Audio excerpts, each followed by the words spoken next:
If you're looking for exclusive content, please don't look any further than joining the Trap Talk Patreon family. Some of the best reptile keepers in this industry are part of the Trap Talk Patreon family. As soon as you join the Patreon family, you connect to a Discord. You can also tap into an Instagram group chat, connect with some of the most diverse keepers we have in the reptile hobby today. Shout out to my Patreon members and be ready for Trapfest 2026. It's going to be one of the biggest events yet. Find all information again in the very first link in the description below. And again, thank you so much to all my fellow Patreon members out there. Cheers! T-minus 30 seconds.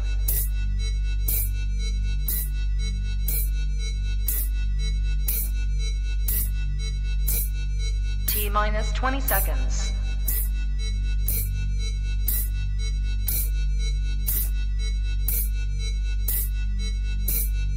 10, 9, 8, 7, 6, 5, 4, 3, 2, 1. 0.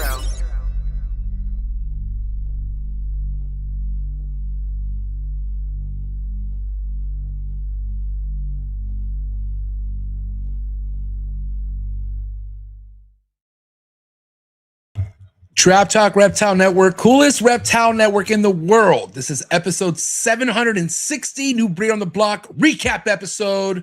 Only we got DPR Cold Blood, his return, but first time on a Monday night. This is going to be epic.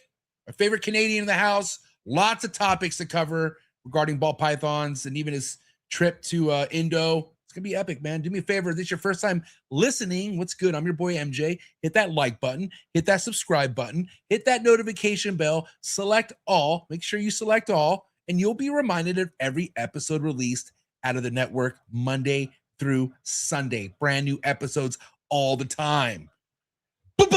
Big E, Top G, don't fuck with this boat. I don't know. I can't. Yeah, I only said that because you have a good tan right now. You look extra Cuban right now. What's up, fam? What's up, man? Happy Monday. I missed you last week, everybody. Bro. What's up, everybody? We back. But never miss a step. You feel me? Yeah. Yeah. You were missed last weekend, so why don't we get into Salt Lake City? How'd it go? Great. We had a hell of a trip. New territory. Beautiful area. Love it there. What can I say? It was great. It was a really good experience. Yeah, we did phenomenal sales that weekend. So I mean, demographically, you're killing it because you were in Arizona, which it was hot as shit, and then you were in the snow. Well, I mean, the snow wasn't up in elevation. Yeah, but still pretty awesome. Yeah, man. It's the West Coast is beautiful, man. It's a different vibe. Yeah. I've never been there. I heard Utah is fucking gorgeous. Like, I heard it's pretty, dude. Very modern. They're one of the biggest cities with growth, the highest growth in the country. Yeah.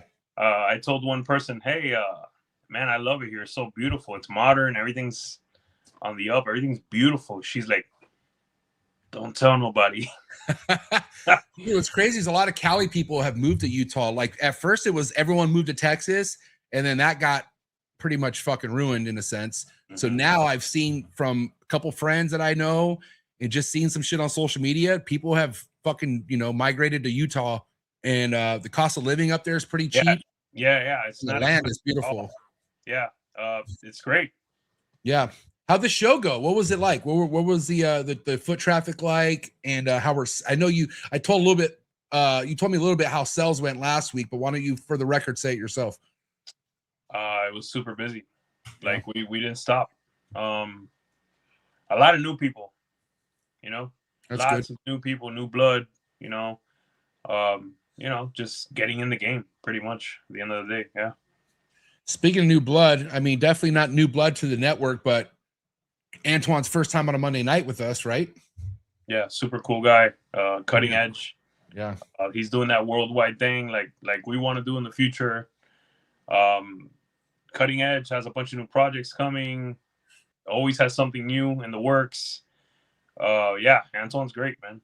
Looking forward to it. One thing I love about Antoine, there's so many things to talk to him about, not only with projects, but like you said, he's tapped into multiple markets all over the world. First and foremost, he has connections all over the world. People from Japan fuck with this dude, Europe. It's highly respected. You know, he breeds rodents. You know, he's a well-rounded individual for sure. Yeah, can't wait to talk to him about more of this international stuff tonight. More about all the projects he's got going. Yeah. Yeah, man, I'm looking forward to these Korean trips. All the homies are at right now. These Japanese trips, all this stuff. Indo maybe one day. You know, Europe, all this stuff, bro. We you know, we're doing the nationwide thing. I want to do the worldwide thing eventually. So. Yeah, dude, trust me. Once my kids especially get older, it's fucking on, bro. I'm gone. You know what I mean? Hey, we ain't going nowhere. I mean, we're going nowhere. That's a fact. Yeah. So yeah, this is our life, bro. At the end of the day, and that's something about Antoine. This is his life. Yeah. Yep. As young as he is, he's been in this shit since 2012. You know what I mean? And he's a young cat. Yeah. So, real quick, man, how do you feel? We're just shy of a month away from Trapfest, Big E. This will be your third Trapfest, if I'm counting correctly. Yes, I can't wait, man. You ready to come back out here or what? And dude, then there's no working involved. You're only here to party and vacation, dog. Chill with our peeps. Yeah, man. Like honestly, bro, I'm gonna tell you guys right now, Cali, San Diego has become like a second home, bro. Pretty much. Yeah. I think we've been there at least 5 times already. I love it. Yeah, I love it, bro. One day if I got the cash, I might get a place over there. You never know. That would be hard. Oh my god. Wow, it's unlikely. We could all dream. Yeah, what you got to dream, bro? I mean, honestly, Miami's home, bro. Miami's home, and but San Diego and Cali is beautiful. Dude, the life we live, we were already dreaming about fucking decades ago. Okay, so why not dream for even bigger? Yeah, you know what I mean? Never know. Yeah. Well, listen, I can't wait, guys. Trapfest is gonna be awesome. Find all the information in the first link below. Join the Patreon to get more info on Trapfest, May 22nd. And then also, guys, quick reminder, if you don't know this already, Trap Talk is 7 days a week, and you can listen to all these episodes on all major audio platforms. So there's Apple Podcasts, Buzzsprout, Spotify, all the major ones. So go after it, man. Go listen to some of the beginning episodes and tap in. It's an amazing catalog on all there. So thank you so much for your support. Wherever you listen to any of these episodes, thank you from the bottom of my heart, man. Shout out to tonight's sponsor, ZoomEd, #1 reptile brand in the industry, just shy of 50 years now. 50 years is no joke, man. That's pretty awesome to have a brand that cares this much about the keepers and also the reptiles we keep. So get your next product at zoomed.com. You can find all the latest products in the description below, my favorite being the Slither Sense. And there's also tons of new products being sent out right now through ZoomEd. So guys, check them out. Also follow them on Instagram. And you could go to their website, zoomed.com. Tonight's episode is also brought to you by Clutch, the #1 ball python organization app in the game. If you're looking to stay organized, if you're looking to stay cutting edge, you want to stay fresh, this is what you need to do. You need to join Clutch. Get all those ball pythons onto Clutch. There's also a new system right now that shows people what they currently have in their incubators, what's due to hatch out. It's pretty fucking awesome. And there's an episode with Justin coming here pretty soon to talk even more about it. So for now, guys, go to Clutch's website in the description below. Try Clutch out free for 30 days. Follow them on Instagram and also be more updated here on the network. So thank you so much, Justin Kabelka over at Clutch. And of course, this episode is also brought to you by KINOVA Reptiles, the leading ball python breeder in the industry, hands down, in the world, man, hands down. KINOVA Reptiles, the biggest inspiration, top tier projects that you don't want to sleep on. I'm sure you're already subscribed to KINOVA's YouTube channel, but if you're not already, please wake up. Gently tap yourself in the head and make sure you're still here with us, because I don't know why you're sleeping on KINOVA if you are. But thank you so much, Justin, and the entire KINOVA team. You guys are killing it, and it's very inspiring. KINOVA Reptiles, thank you so much. Also, another inspiring company in the ball python game is PRAGUE MORPHs out of Europe. Devin and Teresa, another couple that's smashing it in this game with top tier ball python projects. A lot of my favorite projects are being worked out of PRAGUE MORPHs. I would check them out on Instagram immediately if I was you, and also go to their website, praguemorphs.com. Thank you so much, Devin and Teresa over at PRAGUE MORPHs. Also, tonight's episode is brought to you by Focus Cube Habitats, #1 PVC enclosures in the game. Everything you see behind me are 3x2x2 PVC design enclosures by Stephen and Ashley out of Texas. FocusCubeHabitats.com. Go to their website. You can select from 30 different style enclosures on their website. So whatever your reptile is, you could find something with the Focus Cube Habitats. Thank you so much, Stephen and Ashley over at Focus Cube Habitats. Last but not least, shout out to Jersey Guys Balls. Again, if you are inspired by the high-end ball python projects, this is who you need to follow. Jersey Guys Balls, top quality jeans. Telling you right now, their projects are not to be slept on. Thank you so much, Brett Towers and John Towers over at Jersey Guys Balls. Last but not least, shout out to Morph Market and Morph Market Shipping, the leading company when it comes to the marketplace. Hands down, get your next reptile at morphmarket.com. Ship directly through Morph Market as well. Save yourself quite a bit of coin by just going to shipping through Morph Market. This hobby has saved over $3 million because of their rates, and that is amazing. That is freaking amazing. So thank you so much, Morph Market and Morph Market Shipping. And Big E, you ready to get the show started or what? One more thing about the clutch update. Yeah. Go ahead. Oh, yeah. Hold on. Because Justin gives Emilio updates and not me. So go ahead, please. That was a joke. Love you, Justin. Go ahead. All right. So with the clutch update, guys, you don't have to be signed in or signed on with Clutch to browse public clutches. Okay. Oh, you cool. can now browse all your favorite breeders, clutches, what's coming, what's in the incubator. That's something new that you guys could use. So thank you so much, Big E. I think it would be cool if you just give the updates on Clutch yourself. We'll just roll with that from now on. Is that cool? Is that I mean, whatever you want, bro. Okay. However you want to do it. That's fine. All right, we'll work it out. You ready to bring Antoine on or what? Let's go. All right, guys, here we go. Shout out to everyone in the chats, man. Hey, the chats looks beautiful. I see V Unit members. I see trappers. Let's go. Do what you got to do to get your mind right, and do what you got to do. Stay hydrated for episode 760. The big dog, Antoine from DPR Cold Blood out of Canada, coming at you right now. Let's go. Choo.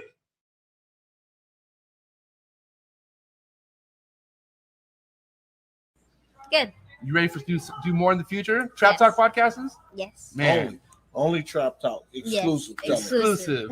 Oh, So stop calling us. Rub the spot, get the club to pop. When I come up with the crop, God love it or not. I'm hot from the hop to the rub the spot, get the club to pop. When I come up with the rub the spot, get the club to pop. When I come up with the rub the spot, get the club to pop. When I come up with the rub the spot, get the club to pop. When I come up with everybody, we do it. Everybody, we do it.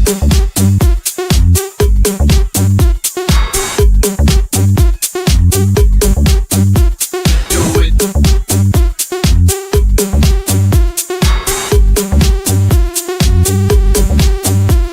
Do it.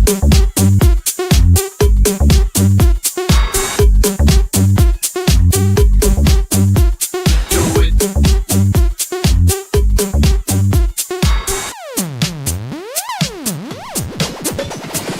Rub the spot, get the club to pop. When I come up with the rub the spot, get the club to pop. When I come up with the rub the spot, get the club to pop. When I come up with the rub the spot, get the club to pop. When I come up. and we are live, episode 760. Welcome. Very first time on a Monday night. Antoine, what is up, buddy? What's up, gentlemen? How's it going? What up? Happy to have you here, bro. How are you? Likewise, good, man. Good. I'm enjoying the calm before the storm of the breeding season that's knocking on the door. So it's pretty good. It's pretty good. Yeah, but ain't nothing new to you, buddy, huh? No, but this year is shaping up to be quite busy. It's every year you have like a target number of clutches that you have in your mind. Of course. And seems like from what I'm seeing in the snake room right now, we're gonna kill it real good. So should be And- really exciting. And target females that you're like, Oh, of course. But I Come mean, on. over the years, of course, you have the specific females you want to see on eggs.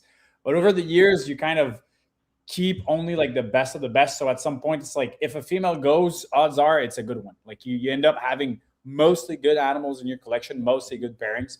Kind of end up weeding out some of the lower end type of pairings over the years. So yeah, it's exciting. 2012 since being in the game. I'm sure you've had a lot of years building your projects at this point, but here we are in 2026. I feel like the building isn't over for you, right? Like you could honestly say it never ends, will it? Does it? It never will, because the experience of us learning what are the possibilities with this is limitless. There's no end to a project where we're like, oh, we did all of it. Like, we will never really try all of it. So there's always a new animal out there that could benefit your project, a new direction you've never tried, a new combo that pops up out there that you don't have in your collection, and just can open different horizons. Even in clown, like, I'm so pumped about the clown stuff that I have in coming this year, and it's mostly stuff that I don't think I've seen that much out there as of yet. And clown is, everybody has clown, everybody is already tapped into clown. Give us a couple crumbs, dude. Like, what are we talking about here? Like, what are some potential clown combos that you are just fucking, you almost can't sleep over it? You know what I mean? Think about like Pompeii with Hurricane, Super OD, Cypress type of things on top. Like Super OD, Lace, Dark Knights, Hypo, G-Stripe, Black Pastel, Pompeii. A lot of things. I mean, any gorilla stuff? Any gorilla? Yes. We have two. We have a female that's about to ovulate for gorilla spot nose, red stripe, yellow belly clown. Whoa. Damn. And then we have cinnamon spot nose, yellow belly gorilla clown potentially in the works. But again, potentially in the works, right? The male is a gorilla head clown, and the others are female visual clowns. So the odds are decent, but we still need to hit, and we need to have viable legs and hit the odds and whatnot. So it's not already there, but we already have probably 2 clutches for it, maybe a third one. So we'll see for that, but it could be quite cool. Let me ask both of you guys this question real quick. A lot of people get in their head like, man, the recessives, double recessives, triple, like it's hard to hit that shit, but it's hard to hit some incomplete dominance as well, right? Like, it's not as easy as like, oh, well, if you put all this together, we're going to hit. I mean, the odds are the odds. And so when you have that much going on, it's just not a straightforward project, is it? It's hard to be specific. Like, if you have 2 good animals and you breed them together and you just hope to have something nice, then yeah, it's going to happen. You're going to have something nice if you have 4 or 5 genes on each side, you have a visual and a hat, and you're going to hit something nice. But if you want to be super specific about, like, I want to have a spot nose, yellow belly gorilla and clown, and I want to have a spot nose, red stripe, yellow belly gorilla clown to compare and see what they look like, then hitting those odds are super hard. And then to hit a single gorilla clown, that's going to be hard. But to hit something nice, most likely it's going to happen. But to be specific about something, that's a lot more complicated. What do you think? You haven't go ahead, Biggie. You haven't hit the gorilla clown yet, correct? Am I wrong? Yeah, we paired for it last year. We only had 1 female for that project, and she reabsorbed. I can't wait to see that. And add some dark genes, Yeah, I think it's going to be not like, I don't want people to expect something that comes out like a blackhead clown, something as visual as that. I think it's going to be more in subtleties. But if you compare, let's say we hit the whole gene, like a gorilla Pompeii minus black pastel. I think if you compare one with and one without at like 200, 300 grams, the one with gorilla is going to have richer colors, richer, bolder blacks. It's going to be more contrasted. But I don't necessarily think it's going to blow out the pattern, the contrast, like something that we've never seen before. I think it's going to be what we've seen, just better. So I don't want people to go like in their head and have that hype up about the project that they think it's going to blow their mind and it's going to be something unseen. I think it's going to be similar, but just better. And that's what I'm seeing from the gene. It just makes it better, richer, bolder, darker blacks. But then also, to be optimistic, you don't know either. I mean, it could be, but I think it's better to undershoot than to overshoot. Yeah, and especially because it's a project that's available on the market right now. I want to be realistic with people's expectations, and when they buy into something, I don't want to hype them up and be like, dude, it's going to be the best ball python combo in clown. It's going to be made. Like, you have to get into it. Like, I don't know. I've not made it. Once we make it, we could plan accordingly. But for now, I don't know. It could be nice. It could be subtle. I think it's going to be very visual at a certain stage in its life. But, we'll see. We'll see. Time will tell. Yeah. Yeah. That's exciting. Gorilla has always been one of my favorite genes that you've mentioned. I think it was like 3 years ago. I can't remember. How long have you been working gorilla now? How many years has it been?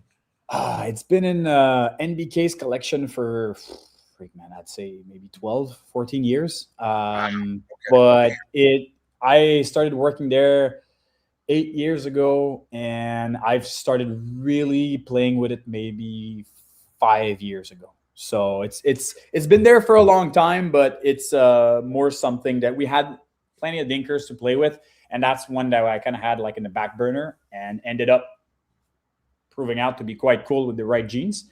So I'd say probably 5 years that we're kind of working more intensely with it. What's been the coolest gorilla combo so far? Was it the GHI gorilla that you made, or which one? What would you say? The first clutch of GHI gorillas were really awesome. The blackhead heterodexanthic gorilla, I think, is probably the best looking one as of yet, still because of those insane blacks. But I'd say probably last year and Armless Angels. Justin. They bought that snake. It's a blackhead GHI gorilla het hypo. And they posted a picture at like, I don't know, 1,000 grams or something. That snake is unreal.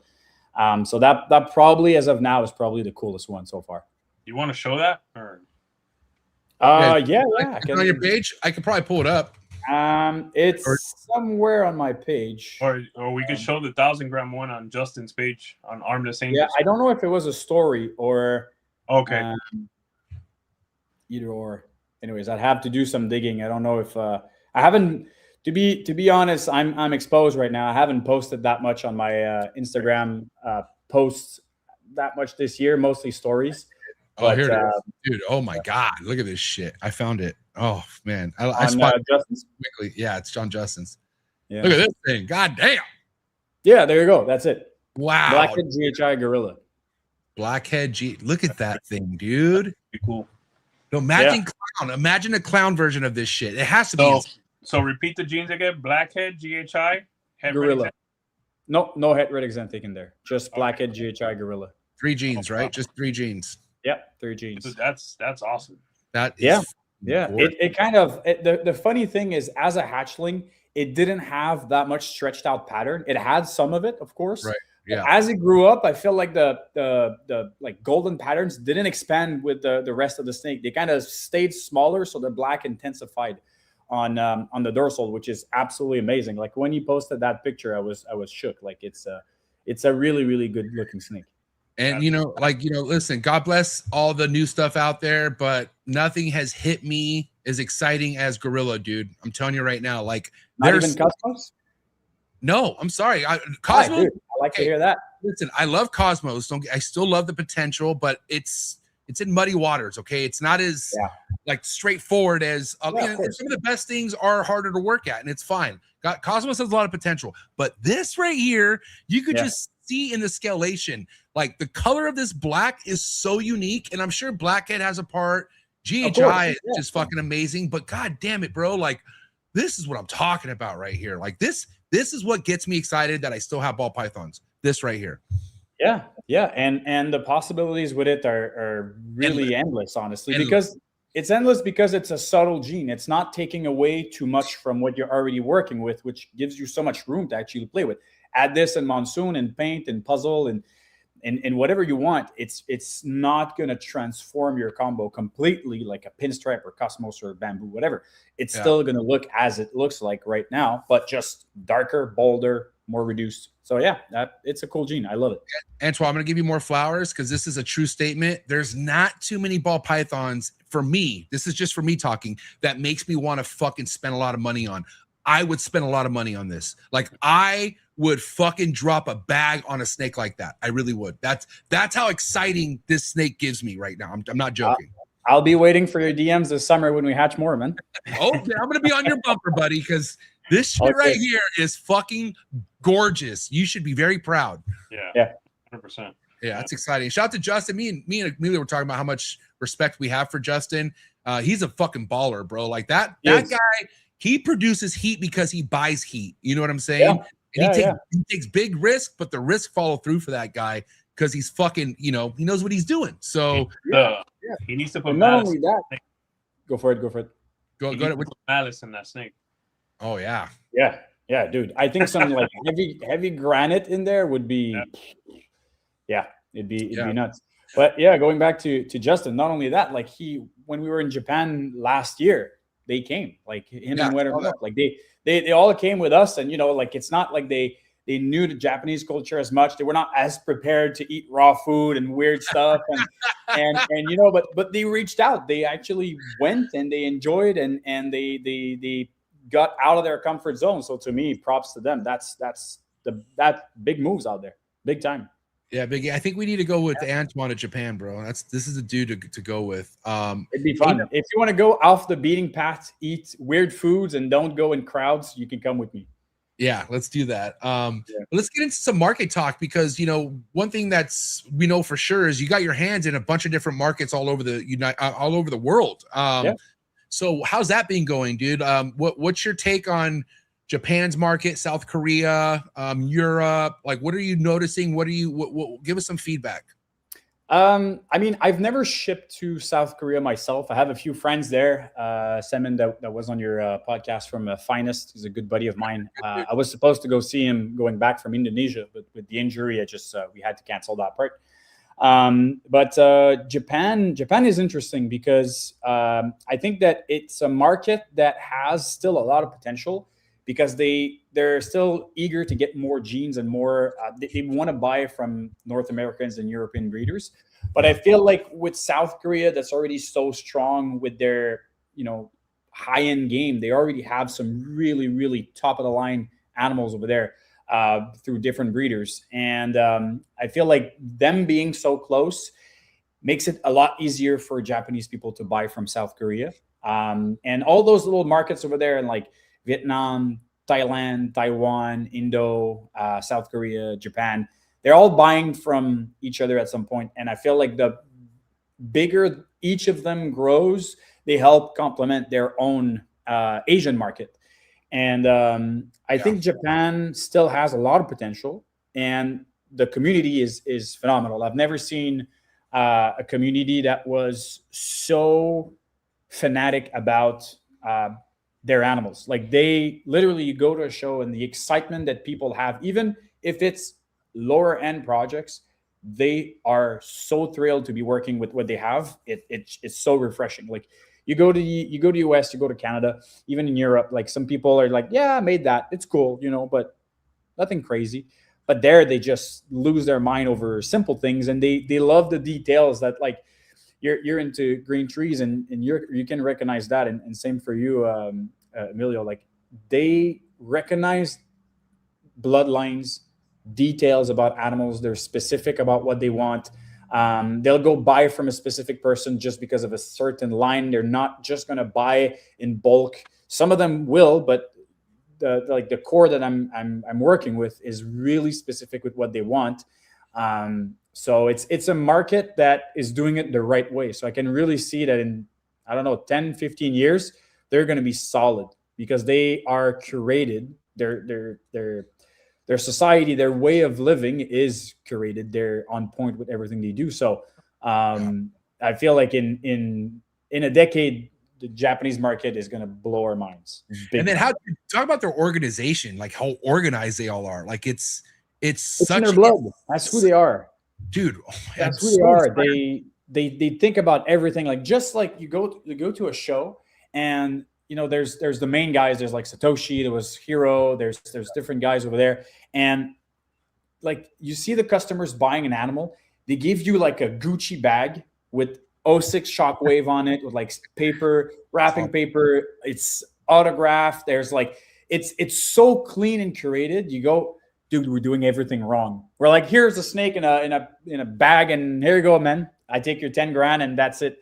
But there it's man, they're on point with everything. It's insane. You go to their facilities, and like, it's so clean. It's literally like walking into a Prada or a Gucci store. It's unreal. And there's so much from us to learn from them, because they're on point with everything they're doing. It's in their genes. That's what this society is, in food, in culture, in temples, in religion, and now in ball pythons. They're on point. It's really, really refreshing. What's Satoshi's at 06 Shockwave, right? 06 Shockwave. Yeah. Yes. He had that clean ass black bag with the gold lettering, and like somebody was holding it up. I would buy Yeah. a steak from him just to get the bag. Like, you I know, dude. I know. Yeah, I it's. fucking I love have a it. couple of his bags here that I brought back home, and I have it like Oh in my office. God. That is Yeah. so sick. Emilio, do you want to open up any topics before I get going? I don't want to be selfish. I can't wait to go over there, honestly, and Yeah, see me and experience all this stuff. I mean, Yeah. straight Yeah, up. I'm jealous of Bob, Vuna. Will, and Chad right now that are heading they're there. having time right now. Yeah, okay. yeah. They're- I couldn't make it with the injury and then financial from moving later this year. I Yeah. might end up going at some point, but it's going to be for like 4 or 5 days just to meet some of my customers that I've been dealing with in the past maybe year and a half that I've never met in person. Yeah. So I'm maybe going to try to go quickly and then do like a little detour to South Korea. But yeah, man, it's unreal, and it's fun to go as a group. Like if you go with Bob and all, like it's so much fun. Those guys are amazing to spend time with. But I feel like if you kind of go on your own, alone, you have a Yeah. special connection to the people you meet there, because you're not like one of the Americans that come in as a crowd and then you hang out with the Americans. If you go alone, you're specific. You're yourself, and I feel like it's more of a personal level with them when you actually meet them, and then you spend some time with them and you go meet their families at their house because they invite you over to eat in their house.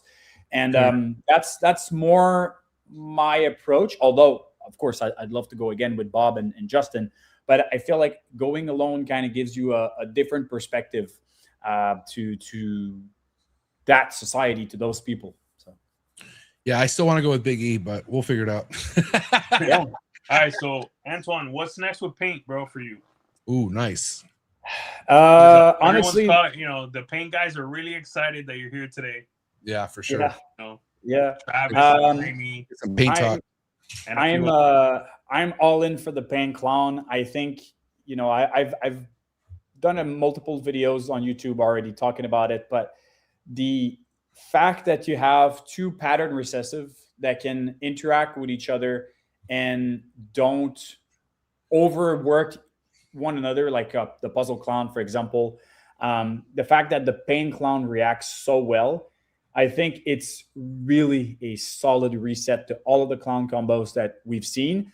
Now the question is going to be, can we keep that pattern consistent, and can we see it over, because we made like spot nose, yellow belly, and different stuff like that. Can we keep on seeing those like Cypress, spot nose, fire, yellow belly, paint clown? If we can still see such a difference with it, and it's so transformative that it's not just another gene toss on it, I think that paint clown has, man, the decade of discoveries for that project. But then, it's that alone is fantastic, but you can work it in hypo and DG and Xanthic and whatever. So a decade is a small amount of time to fully grasp what we can do with it. And the cool thing is, like, if you think about, let's say, G-Stripe Clown, the G-Stripe Clown as it is pretty cool. But if you work the G-Stripe alone, then it's a bit harder to see some very different look in the animal. But the paint plane, if you work paint clown or whatever, it works really well as it is. So it's not a double recessive where you absolutely need to hit the double to make something nice. You can still make the paints that are absolutely unreal as it is. And we haven't seen that much of it anyway. So, this year, shooting for super OD paints, Cypress spot nose paint, maybe DG paint clown if I'm lucky, but that's a long reach. And yeah, a couple more like paint head clowns, adding Cypress into it and different things. So I think paint is really going to be my main focus, based on the demand at the same time. Like I've been in the project for a decent amount of time, but right now that's what I'm selling every week. Paint stuff. People are asking for it. And internationally, I'm selling some to Europe, to Japan, to the US, to Canada. So it's one of the best genes that sells right now in my collection. So for sure, I'd be a bit stupid not to breed more intensely for that. But I don't want to produce just paint clutches. I'm still trying to, go ahead and do something different. Mark. I think I was equally as impressed or more impressed with the paint puzzle. Ooh, let's get your take on that, The Antoine. paint puzzle Because it's is a two gene Yeah. animal, and both genes expressed equally, I'd say. yes, that's it. So You said it. that might, you know, that might But- have a lot of legs there. Another 10 years, like you said. So Yeah. you're potentially talking about, you know, me having to eat my words in the future and get into paint, or Yeah. at least for puzzle. But yeah, 10 years, you could potentially do 10 years and 10 years paint of clown, and paint 100%. clown and paint puzzle. yeah, That's pretty- and that's a paint. and the paint pied is not bad either. Like a few of them have been made, and they're not bad either. They kind of look like a super stripe pied, but it's not another gene that you toss in that looks very reduced and pied. It doesn't have that much of an effect. So yeah, I think the paint puzzle was, to me, is really fantastic because, like you said, you see both genes perfectly in there. You have a decent amount of visual puzzle, decent amount of visual paint, but both genes are not overpowering or not covering each other up. You still have the like granite vibes of the paint, and you have the beautiful eye stripes at zigzag dorsal. So yeah, I'm all about it. I think it's a lot better than I anticipated it to be. I think the next animal in that project is gonna make people go fucking ape shit. Yeah, I know Chad is working on adding pastel spot nose and yellow belly into it. He has pairings or clutches on the ground for that. I'm not too sure, but I think pastel works so well in paint. I think honestly, if you throw in like a pastel puzzle paint, pastel works great in puzzle and paint. So yeah, I think the next animals, like you're saying, are really going to be a big eye opener. If that snake was not an eye opener for people, the next ones are going to be crazy. All right, so I got to get your opinion on what you're favoring more, since you work both. Do you like puzzle paint or do you like clown paint so far better? Paint clown by far. Thank you. Yeah. I mean, it's pretty early, guys. But listen, at the end of the day, as much as we want to put paint puzzle, I want to see more. Amazing. Now, hold They're on. both great. Let me finish. The paint puzzle, it is not 50-50, bro. I'm not seeing enough of the puzzle in that paint puzzle. And that's the only reason why I say that. I like seeing paint clown because I could see fucking clearly paint clown. Yeah. If you were not to mention anything about what the pairing is and you show that paint puzzle, I guarantee somebody cannot predict it's paint puzzle. I think I personally see it. I see both. Without knowing the pairing, without knowing the pairing, if you was just on a screen and say, "Hey, guess this," you probably wouldn't guess paint puzzle. That's all I'm saying. Hey, look, I'm gonna tell you this, man. The best paint combo I've seen to date, and Antoine, help me if I need help here. The spot nose yellow belly paint clown, that rec room hit. That shit's fire. Again, it's too soon. Like Amelia said, I'm gonna give flowers on Amelia was saying it is a little too early. I know there'll be more paint puzzle combos to be seen, but I'm favoring paint clown way more than paint puzzle. So far. And that's why what Antoine is saying and spitting is facts, because this is very, very early. There is nothing.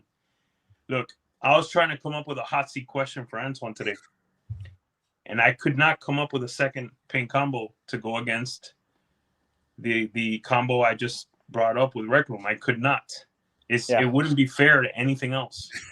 Yeah. Why isn't it fair? Because it's not comparable. So that's a good place to be with a project with a recessive. It's a really good place to be. And it's two genes on a double recessive. That's just two genes. And you look at a spot nose yellow belly clown, it looks great.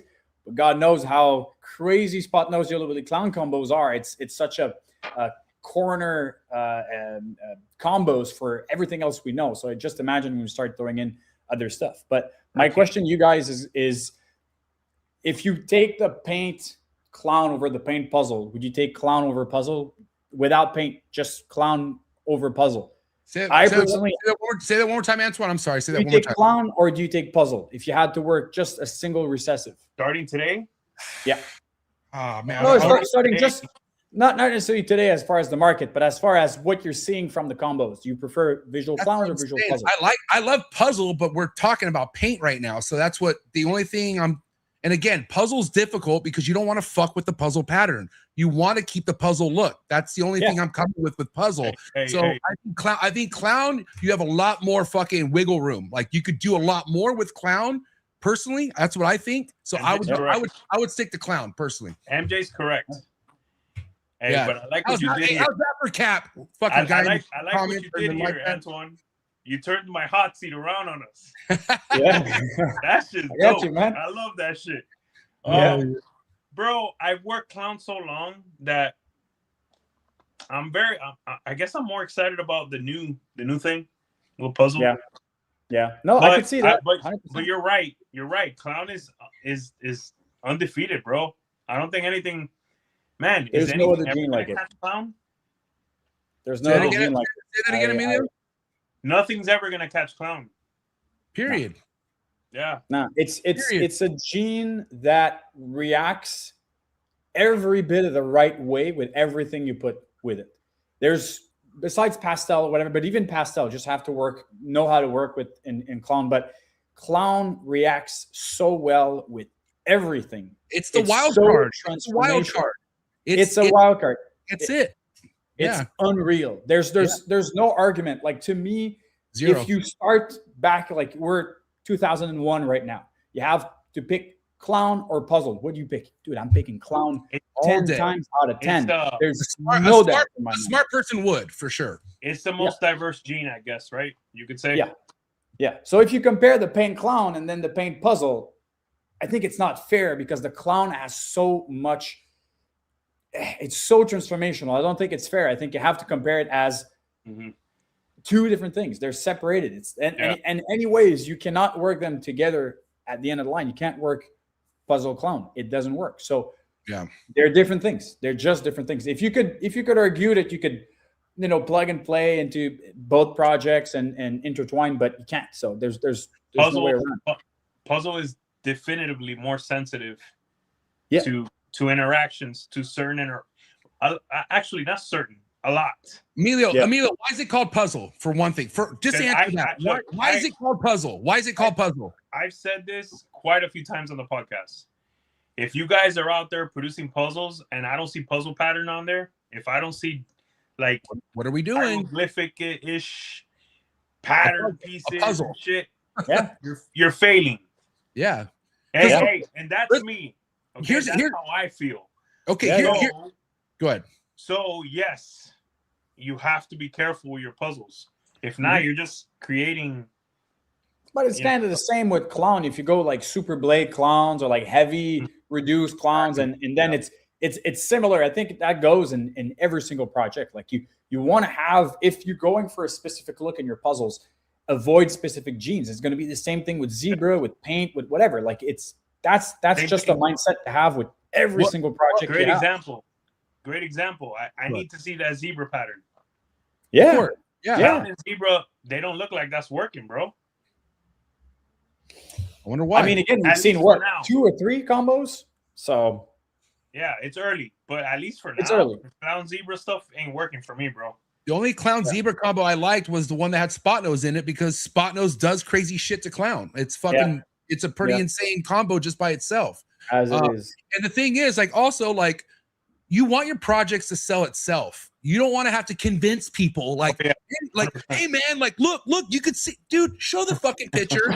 And you should be able for yourself to do the judgment, not because your group chat is convincing you. And that's what I see in the chats is I see a lot of people convinced because of their group chat, not using their own fucking brain. Plain and simple. You go back to a quote from Aussies, just shut up and breed. Just make the nicest freaking looking snake and let them speak for themselves. That's it. Show it. That's all it is. Go back into the breeding room and just figure out your plans. And if you can't impress people with your project on the first try again. If you believe in it, try again until you blow people's mind. And if you do, you've made things right. You've worked enough so that you can blow people's mind. And that's what we did with Gorilla. We've had plenty of Gorilla combos before, but when we did the right ones, that's where things took off. And it's the same with paint. Paint's been there for a long time. People are starting to catch up because, oh, the paint clown is absolutely insane. Everybody's talking about it, but people are starting to open their eyes. And I think that the Cosmos dilemma that happens right now also helps the paint market at the same time, because they're, for sure, in my eyes, they're very, very, very different jeans. But if you're in your collection, you don't have any strong granite and you want to get one and you're debating between one and the two, I think that what's happening with the Cosmos kind of hurts the project a little bit. Although in my eyes, it's not a bad thing that there's an extra gene, because it adds to the layer of complexity to produce something amazing.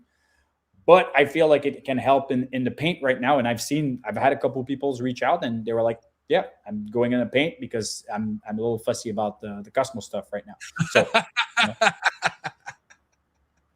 Dude, I don't blame people. Like, listen, I still think so much potential still with Cosmos, but after the muddiness, why invest that much money into something that has question marks around it? That's all. And the ones devoted to that project are the ones who already spent all the money into it. So you can't just shit or get off the pot in that case. I mean, I'd love to jump into Cosmos. I think for me, it's just that I'd like to let another year of people figuring things out and make sure that the animal I buy is exactly what is labeled as. So even Justin producing some amazing Cosmos, and it's like, what do you see in this one that makes it white flame and not this one? If you don't have like the side by side, sometimes I'm not 100%. So to me personally, I'd give it another year. Not about price, just about more of a bigger sample of ID that we can base ourselves on. Where to take it. And then also figure out the whole white flame thing too, right? Like, are we going to call it white flame in the future? Are we not? You know what I'm saying? There's just a lot of things that need to be worked out with that, I think. Yeah. And guess what? I know you weren't talking about price, but in a year, down, lower. It's already coming down by a lot. But that's the market. That's the truth of it. That's going to be the same for Tornado. I mean, not now, because now nothing's available, but in 5 years, when they reach and they come out, they're going to be super pricey. And then give it 2-3 years and it drops down. And that's the reality of it. It doesn't mean that the market is bad. No, that's of course how the market is. Hold on. What's going to bring Tornado down faster than ever is if we find out, there's another gene doing that to the Tornado.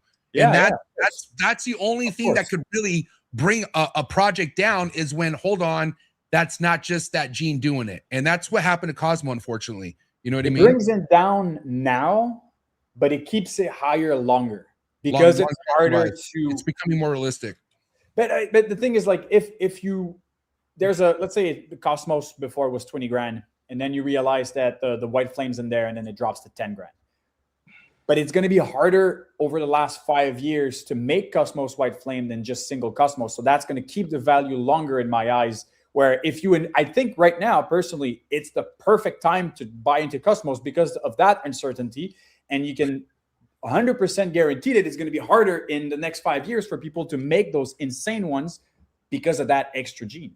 So I mean, we still don't even know what white flame does. Like we're not even too sure, because the whole side thing, like the whites on the side, apparently that's not because of white flame. It's because that's just what Cosmo combos do. You know what I mean? In clowns. So again, dude, I feel like there's still a lot of meat on the bone with Cosmos, but it just got rocked a little bit. That's all. Yeah. For me, I need to see more Tornado stuff. That's what I'm eyeing in the future. Same. Honestly, I really like the Malice stuff. I really like the Mega stuff. I'm gonna be watching more paint combos. But if you ask me what I'm leaning towards Tornado, and that's what I have my eye on, being a recessive. And the Malice stuff, the Super, is incredible. Yeah, that's just nasty. We also have to see if any of these genes end up being the same.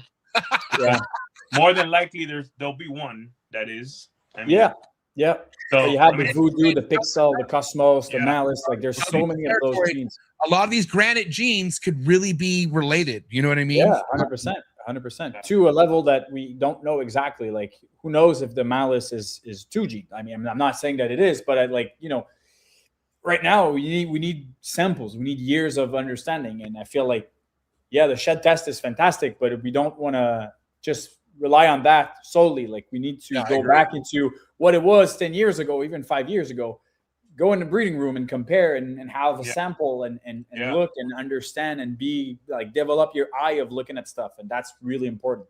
And dude, you've been doing this long enough, Antoine, where I get it. It's hard not to get so excited, but you can't rush it. Like time will tell what the fuck is really going on. And the last thing you want to do is hype something up that is going to pop. And you're going to be like, oh no, what do? I charged all these people $12,000, $11,000. And now what? You know what I mean? Yeah. So slow down, dude. Like that's all you got to do is harness the excitement as much as you can. I know it's a lot easier said than done. I get excited over fucking everything, but a lot of this stuff could get dicey, dude. You just got to be careful.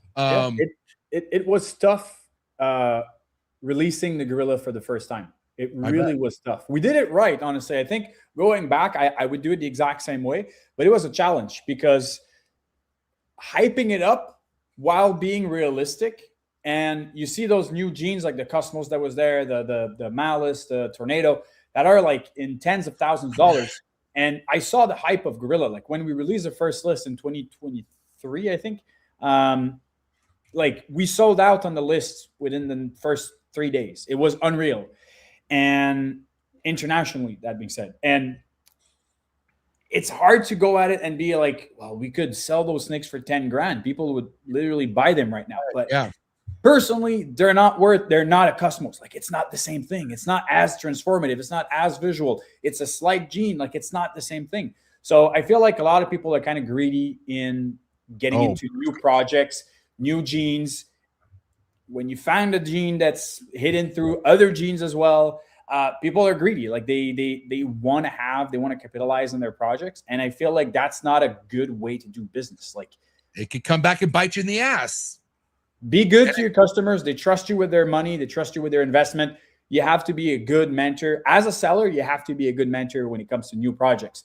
And it's your responsibility to understand your fucking project when you breed it. Like you can't just go out and sell whatever because you hatch something cool and expect people to pay 10 grand. And then you figure out everything about the project later on. You have to do that work before. Yeah. That's a long-term approach. Big time. 100%.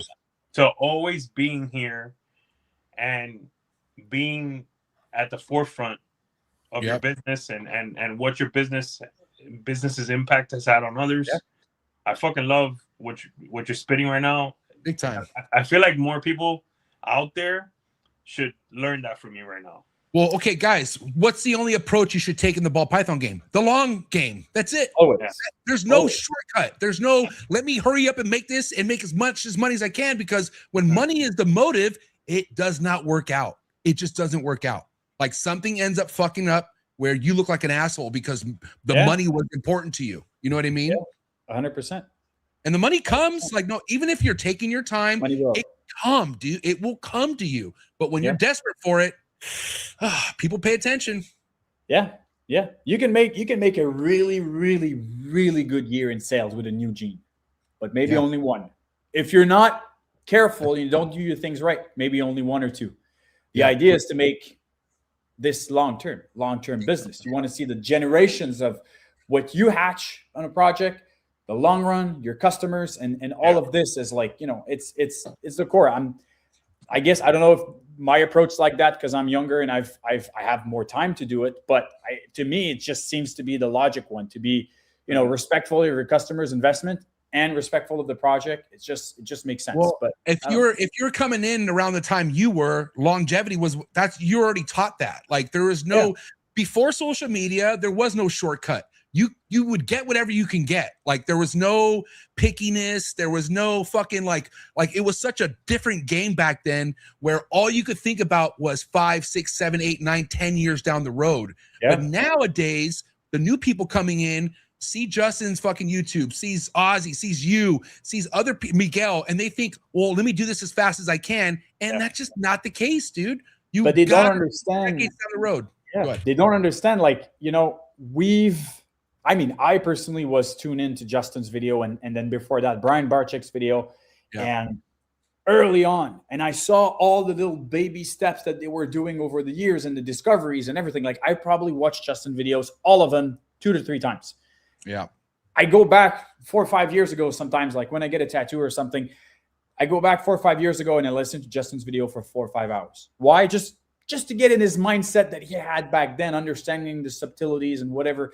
And that to me is just like, it's education on what it was back then, but the discoveries back then are still valid today in new projects. It's just that now it's like there's too much being fed to new people.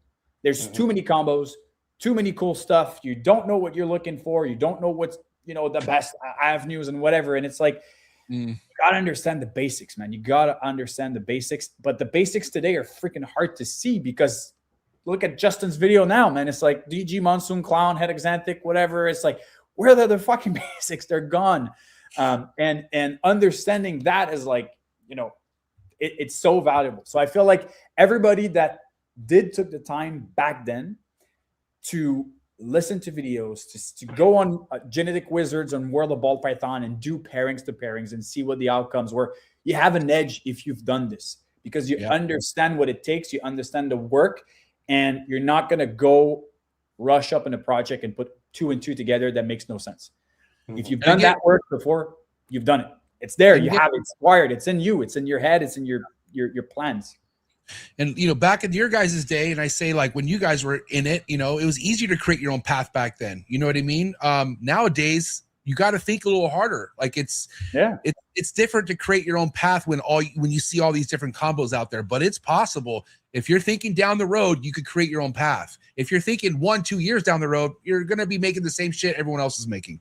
Listen, guys, you could literally come in today, 2026, and drop $100,000 on a brand new collection of only clowns with no other recessive. And if you plan accordingly, in 3 years, you could still be making every single clutch you have an animal that no one has ever seen. Yeah. How many super hurricanes in clown have we seen? Not that many. Super GHI, not that many. How many of all of those, like even super ODs? Ozzy has made a lot of super ODs, but there's so much that you can do right now if you have the right planning to still be relevant. And people love clowns. So it's endless. I just don't understand when people are like, yeah, this market is dead. It's like, dude, if all of us can be talking day in, day out about ball pythons and those genetics and the potential, you think this is going to die anytime soon? Even if the price drops, like, come on. I mean, anyone who's saying the market's dead is dying, first and foremost. Like, if you're hearing that from somebody, look on their profile, look what they're doing. I guarantee it's not coming from somebody serious in this game. It's not happening. I'm sorry. If you hear this, it just means that it's someone with no creativity. I'm sorry that's what it is. That's what it is. Like you open up, like I love cooking, right? Sometimes there's nothing in the fridge, nothing in the pantry, man. My girlfriend's like, I want to eat tacos. Well, I'm going to make you something freaking amazing because I have that creativity. I'm going to go out and get those little things and make you an insane meal. And she's like, how the heck did you do that? Because I know my stuff and I like to be creative. Well, it's the same thing with snakes. You have to be creative. Like think outside the box, plan out, I don't know, man. It kills me when people don't see it. I don't know. You can't make the same stuff that's saturated all over the place. No. It's that simple. I mean, you can't make the same stuff that bores you. That's why you want to cook something new every day. Yeah. Right? 100%. It's the same exact thing. Yeah. Yeah. 100%. And hey, Antoine just dropped a gem for you single guys out there. Listen, learn how to cook. And I guarantee you fucking, you know what I'm saying? You'll pull one. I'm telling you right now. That's how I pulled my wife. Straight fucking cook your lot. That's all you got to do, man. 100%. She's smiling over there. I can tell you. Yeah. Hey, listen. So with your experience, I kind of want to talk because this is New Breed on the Block. So we have a lot of the new guys that are tapping into the game, listening. So how are you preparing for your season in 2026? Or what goes into it? Do you food cycle? Is there a time where you ultrasound to prepare when to pair, or like how are you preparing for your breeding seasons nowadays, Antoine? So a lot of the animals that I already have are not necessarily, I'd say maybe 30% of the females going this year are going to be new females. So I don't know as of yet their breeding cycle. So I have to figure that out the first year. You start pairing them when they're in good shape, like at 12, 13, 1400 grams, when they're big enough. you have to figure out that breeding cycle for the younger females. The older ones, it's kind of easier because after 6 months, after she laid that clutch, I know it's kind of the time of the year where I kind of have to pair her. I start to need to do the work on getting that female back into breeding. So those are easier, and I have all written down on my bin, so it's easy when I go into my room, like which female needs to be paired. The younger ones are probably the trickier ones because you don't really know when they're going to start breeding for you or developing anytime soon. So those are kind of the trickier ones. So you want to keep an eye on their feeding behavior, their where they stay in the bin, their body structure as well. Like you have some animals that will gain thickness, like they're solid. They feel like it's an animal that would lay a solid clutch. And some animals are in decent shape, but they're slim. They're not pounding food the same way. They don't visually like look the same way. Those are all the little things, the little details that will tell you if a young female, even if, let's say you have two young females, one that's developing, one that's not developing. If the visually the structure of the shape of the animal is not the same, you can tell right away. You can tell right away which animal is going to go this year and which is not. Those are just getting to know your females. And when it comes to the pairings, I already have a couple lists for 2027 for what's coming the year after that. Because nice. I want to know if I need a male that I don't have right now, because I have a specific female that I could use a very specific male to. I want to know now so I can buy that male this year and then grow him up so he's ready for next year, instead of being like, oh, I need a breeder male, super mandarin, whatever, for this project because I haven't done my work and I didn't plan accordingly for that. So I plan a long way ahead. But over the years, what I've changed a lot is going into my breeding room, I will change a lot of pairings down throughout the year. So if I have really high-end males that, let's say, has 5 females planned for him, but all of those 5 females are not building, let's say we're in February, and I have some females at 15 millimeters and 18 millimeters, I'm most likely going to put that high-end male to one of those females because I want to capitalize on that high-end male. I don't know if at the end of the year, the females that I had dedicated to him are going to go or not. So that's kind of that flexibility. And it's ADHD, man. I'm doing pairings and I have lists of every single day, man. I do lists and I just repeat the pairings, the outcomes, and I put down on a spreadsheet like, okay, I have this amount of hypo clown clutches, this amount of hypo puzzle, this amount of paint. I'm maybe lacking in this area. What can I do? What males do I have in order to make more of these for my holdbacks, and if I hit the odds or miss the odds or whatever. So there's a lot that goes into it, but I'd say just a lot of preparation in terms of the pairings. You know what I got out of that? A backup plan to a backup plan to a backup. Oh yeah, big time. Yeah. Oh yeah. Antoine, so you're up in Canada where it gets pretty cold. Yeah. Your winter starts when? Like October, September, or when does it start getting cold by you? Define cold. You're in California. Snow. Snow, I'd say depends on the year. This year we had snow last week in November, and usually we have at the end of November we have some snow, but there's a couple days that goes above 0, so it melts. But this year it stayed. So like late November, and we had the last probably piles of snow maybe 2-3 weeks ago. So if you wanted to, you could pair in November because that's when your cold season starts, or why do you pair in February? I mean, so ideally I would pair year long. Okay. That would be because you have animals that, that hatch early and will grow to different sizes and at different time of the year.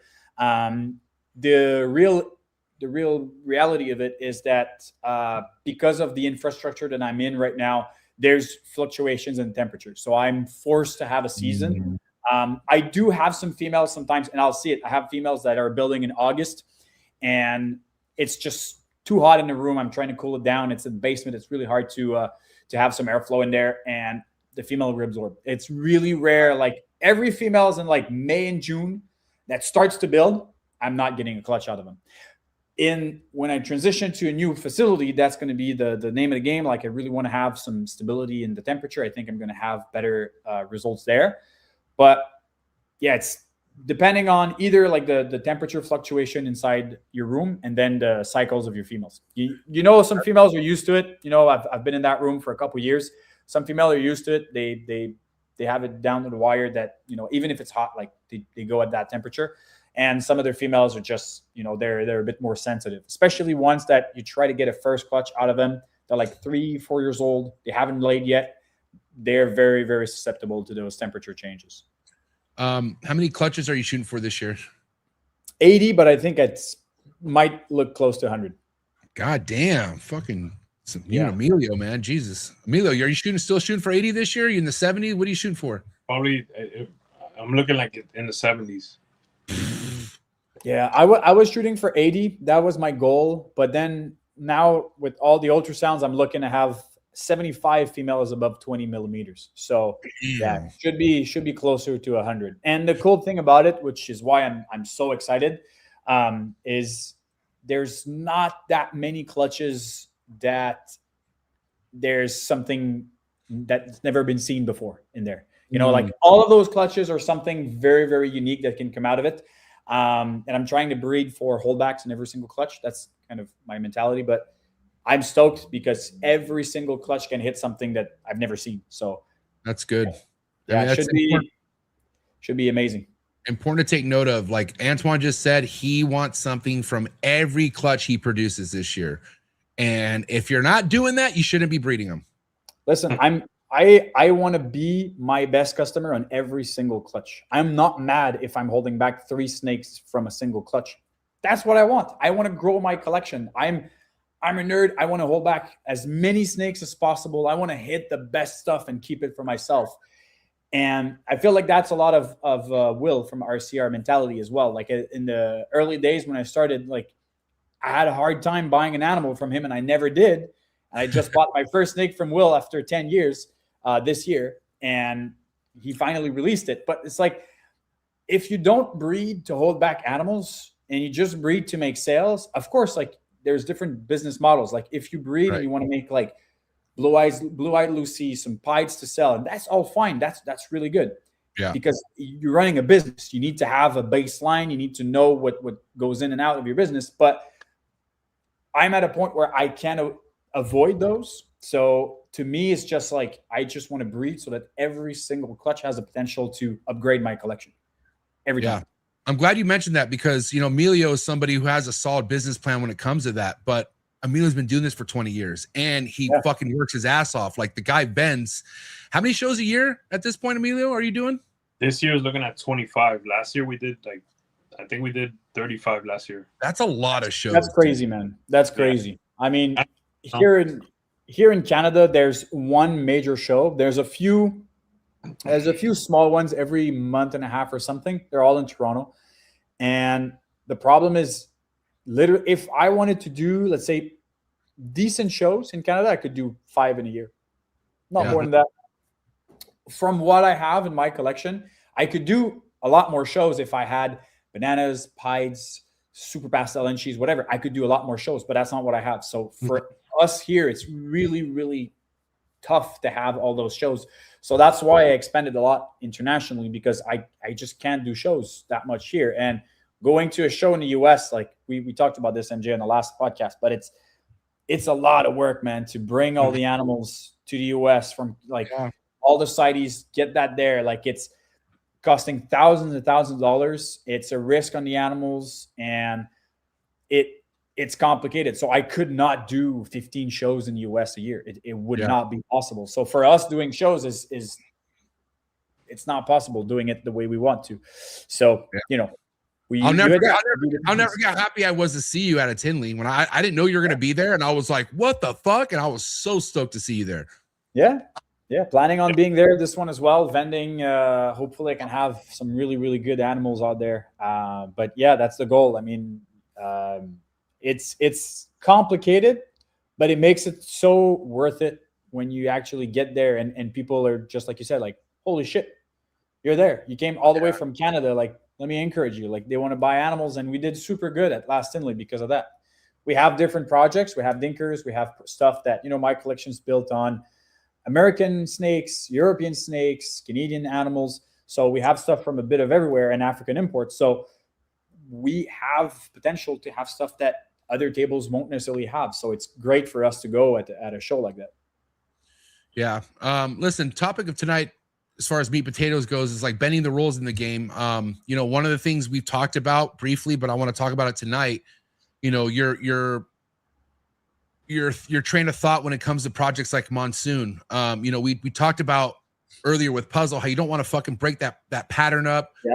And you know, I thought about that with Monsoon, but for you feel like I feel like you want to kind of explore more with what you could do with Monsoon. And I want to talk about how that's okay and what your game plan is with the project like Monsoon, longevity wise and everything like that, and how Monsoon's doing for you in your project.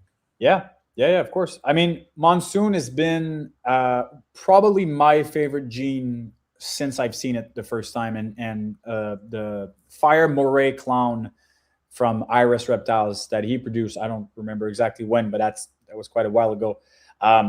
That's probably still today one of my favorite ball python ever made because of how much impact it had on me.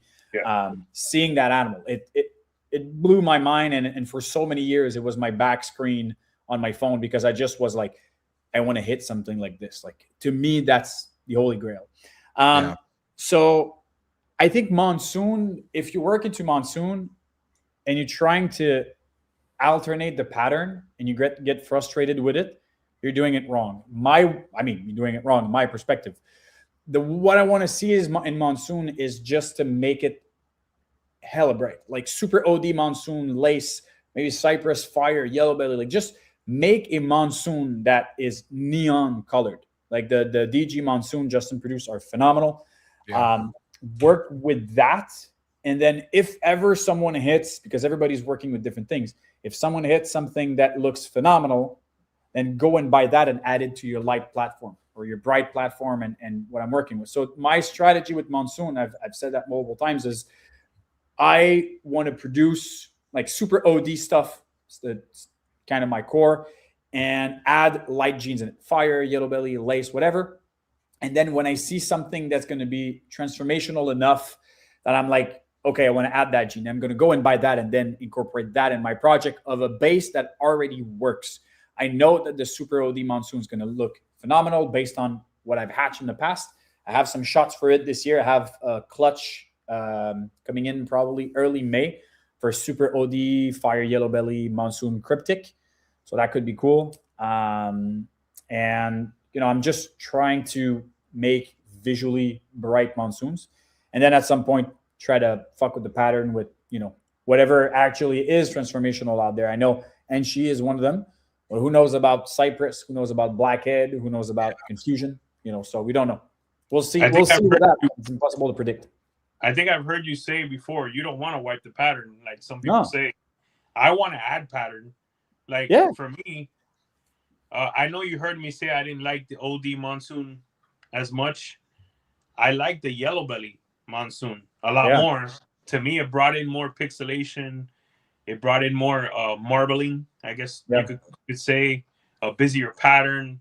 It went into the head, much like the clown does. That's what I'm looking for. I mean, we all have, you know, of course, I want to change the color just like you do. I think the white lace Yellow Belly Monsoon is going to be insane. Yeah. Crazy. Because you're going to add that bottom, hopefully. Yeah. You know, if it doesn't completely, you know, tear that apart. But yeah, that's what I'm looking forward to. The Exantic stuff, the DG stuff. You know what I like more than the DG Monsoon Clown? I really like the DG Monsoon. Yeah, I agree. Who's made Monsoon. Who's made the DG Monsoon? He made a few with Leopard and other genes. But yeah, I agree. I think the DG Monsoon Clown was great, but I think, you know, everybody wants to throw in Clown because of Clown, but I think Monsoon as it is, the pattern is like, we could work 25 years on creating something that looks like Monsoon, but we've been blessed with a gene that does it with one freaking recessive. So to me, the idea is just to keep that pattern alive and represent it well, but just throw in colors. So I think, like, to me, like Super OD, I think like my OD Monsoon female that I held back, she's about 1,700 grams now, and she Of course, she dulled down in colors a lot, but she still has those bright orange sides. It's about an inch big, bright orange on all the sides. So I'm kind of thinking, if you push in the Super OD, is it gonna open up that side more and get more orange towards the dorsal? Fire in there, Enchi, Cypress Lace, what jeans? So the idea is to have something like, here's my chairs, a Monsoon this color. That'd be Bright cool. orange Monsoon all across. That's the goal. Is it going to be with hypo, with DG? I don't know. We're probably going to figure that out in 10 years, but that's my goal, to make a Monsoon. I wonder, my wonder is, can we get that Monsoon, that crazy Monsoon pattern all the way to the nose somehow? That'd be sick. That'd be crazy. Yeah, I mean, I'm not sure. that's what pops up into my head, right? Like, okay, I see that some of the Monsoon clowns have brought in that extra pattern. Yeah. Now we need to put Yellow Belly in there. Maybe another team. Maybe Fire. Maybe Fire's gonna get more in there. Fire, you're absolutely right. That Fire Moray clown, that shit blew my mind. Brother, let me tell you, I'm with you. I'm a big time Monsoon fan. When I saw that first Monsoon posted on BP.net, I knew I had to have it. That's how far back I go with loving Monsoon. I believe in it fully, and I'm with you 100% on that, bro. I love it. I don't need to hear people telling me, oh, it's so dominant. I don't care. Who cares? You never know. Let's make a snake that has polka dots all over its whole body. Let's make shit that doesn't look like a ball python. Exactly. Yeah. It's the beauty of it. Like, you just it ties back to exactly what we were saying before. If you're creative enough, you're gonna find ways to bring this gene to another level. You're gonna find a way, like, you could literally find ways to make me super excited about bamboo with the right animals. Yeah. Right. So there's no bad genes. There's just different ways to work them. If you understand that, dude, you can make anything. You can literally. Am I off right now? Because there's so much going on. Have we made hurricane monsoons? We have not. There's so much to do. Super hurricane monsoon. Cypress has not been made. Lace has not been made. Hurricane has not been made. Red has not been made. Who knows? Who knows? Or even a gorilla fucking monsoon. Yeah, 100%. Dude, gorilla monsoon. Sorry, I'm an old head WWF. Yeah. Gorilla monsoon was an OG wrestler, dude. Holy shit, that'd be epic. Yeah. But also to your point about making something that color orange, dude, Super Mandarin Hypo Monsoon. Stop there, dude. I don't want to spill the beans on everything I'm working with. Yeah. But yeah, no, I think it's right up my alley. I think it's the type of stuff that, we're 5-6 years away from, even attempting to hit those animals. And it's just the building blocks. But that's the type of stuff that really gets me excited. It's like, like exactly what you were saying, Emilio, like white lace, yellow belly monsoon. Dude, that's going to be, it's going to be unreal. Has anyone made any white lace Mandarin stuff yet? I'm curious what white lace Justin and Justin did. Not super though, not a super Mandarin.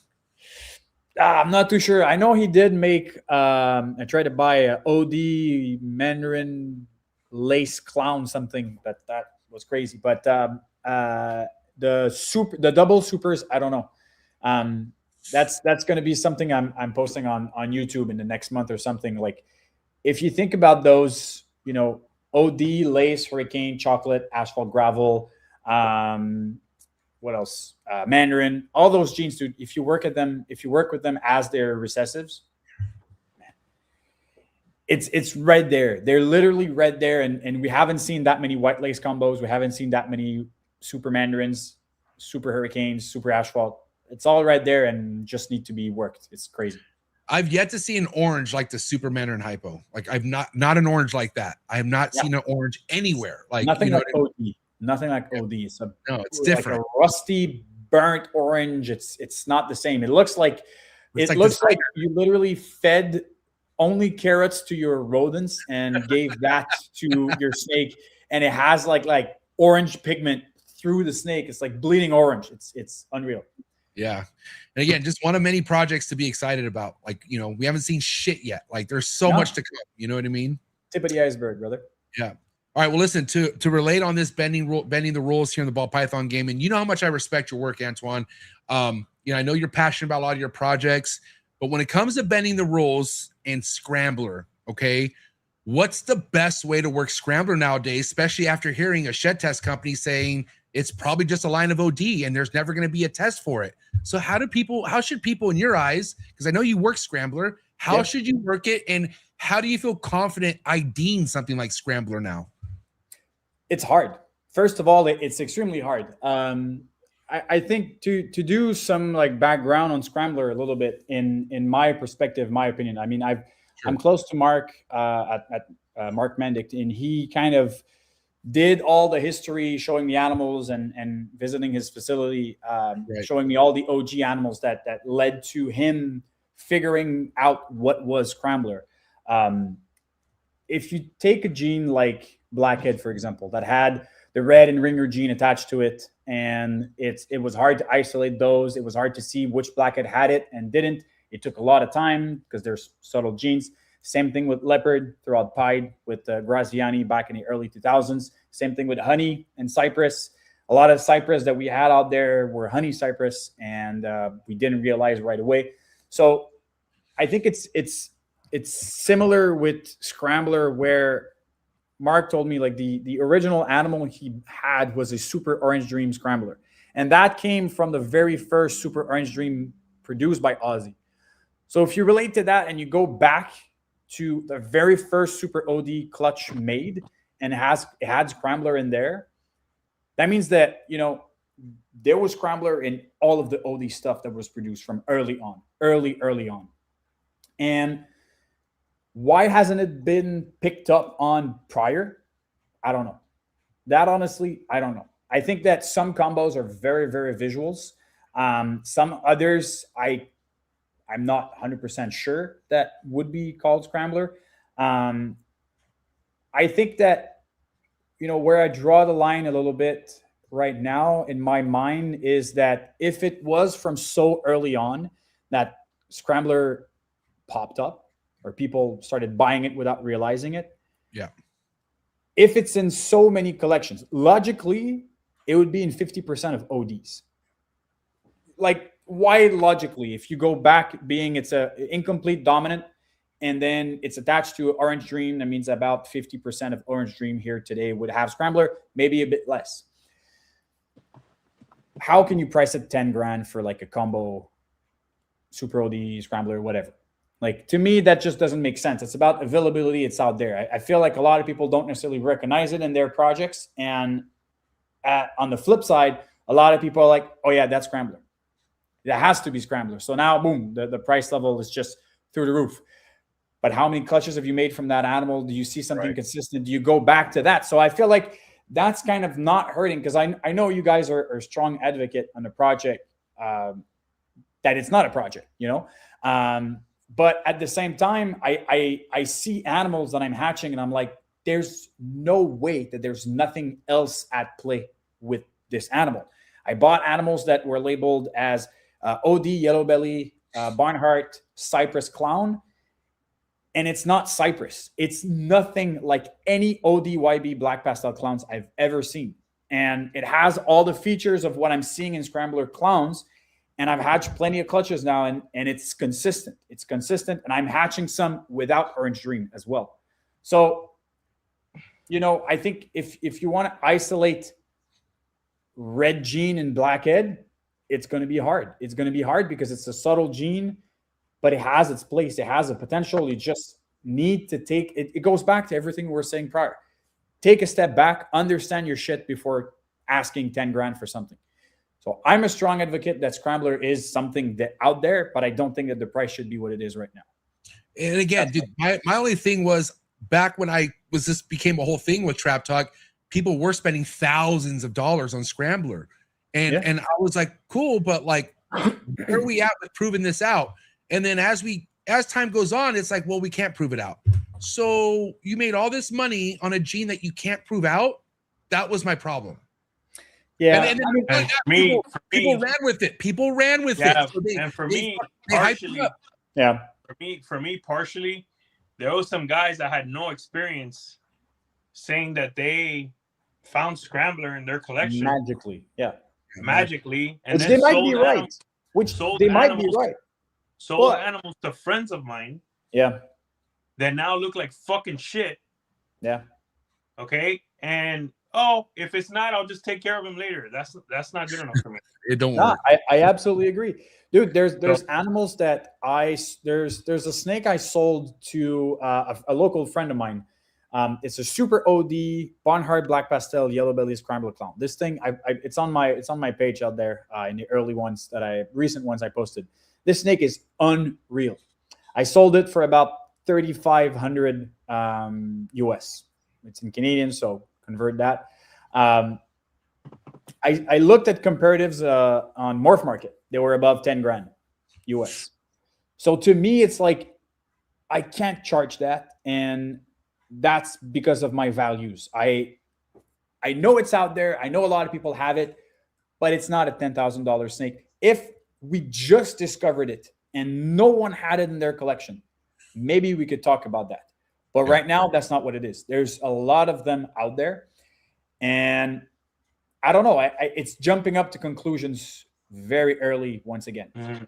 Yeah. Just jumping up to it. But I think at the end of the day, it's a gene that in due time will find its place, will find its importance in different projects. And I have plenty of OD in my collection that I'm like, you might be Scrambler, but I'm not selling any of the babies as Scrambler before I see something consistent coming out of an animal like that. I'll let my customer know that this might be it, but I don't want to jump to conclusions. So, Dude, I have amazing OD stock in my collection, and Yeah. I've never labeled it as high OD out of respect to all. Yeah. It came from an OD where you looked at it and you said, that's kind of average. yeah. Little by little, the animals got better and better as you selectively breed them. As of right now, I'm of the thinking that this is very amazing selectively bred animals, Yep. and Which is that's fine. what I believe at the moment. Yeah. And then with the usual cocktail of genes. Okay, boys, that let me are ask you involved. something, okay? And Antoine, since you specifically work Scrambler, if you want the best outcome with Scrambler, you have to put it into OD, right? Like if you want to extreme it and you want that look, that pop, that fucking bright, you're better off putting it back into OD for that effect, right? Based on what we've seen right now, I'd say yes. But And that's- 95% of the Scramblers are OD right now. So it's kind of hard to, like, it's not like we've seen Exactly. 50-50 on OD versions and non-OD versions. Right now, everything that's nice is with OD because it came from OD. So it's kind of hard to take it back. I think I need to shed test it because I want to be 100% sure that there's no OD in there. But I think I hatched a yellow belly Scrambler clown without Orange Dream. And it looks really, really cool. Really different, really cool. I need to shed test for OD because I want to be 100% sure that I'm not advertising something that's not. If it is a yellow belly Scrambler clown, I'm really happy about it. It turned out really good. But Because yes. with high OD, right, which is a fucking stellar line of OD, you put it back to another high OD if you can. Like that's the only route to take high OD is putting it to another higher version of OD. And blue line chondros to blue line chondros. It's the same. It's the same idea. You want to hyper focus the lineage, and that's the idea. Right. Yeah. So With that's stuff why- like that, I'd say yeah. And because of that, I don't think we'll ever come to a conclusion. It's something to say. I mean, to go back a little bit on like your take on shed testing. I mean, do you think there's going to be a shed test for White Flame anytime soon? No, not at all. Do you think White Flame's not a gene? I don't think. I mean, I don't That's- know. To be honest, I mean that's a tough one. Same. That's tough. It's It's tough. almost the same thing, but we're talking about because I mean, the jury's still out to an extent. I mean, right. But listen, I feel way more confident that White Flame is something than Scrambler. I'll tell you that much. I mean, I've Just worked with off the enough. evidence. Just based off the evidence is what I'm going Yeah. off of. That's all. I'd say I've worked with enough import animals, dinker genes, to Yeah, tell you you that there's, if we look, let's say on MORPHMARKET right now, when we classify that there's like 250 genes. Let me tell you right now, there's probably thousands of ball python genes out there. Thousands. The thing is, a lot of them are subtle, and sometimes you just need the right element to make them kick and make something absolutely unreal. So to classify something being not a gene or a gene is a thin line. I don't know where to stand in that. I personally think my take is that Scrambler is something different than Orange Dream because of the evidence that I've compiled in Clown, in Pied. But I can't be 100% on every single animal and every single combos because it's still a reactive gene, but at the same time it's a subtle gene.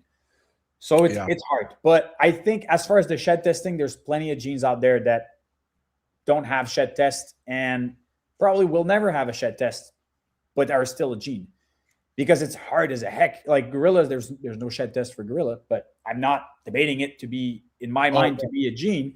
There will be. I guarantee there will be a shed test for gorilla. I promise you. More likely than not.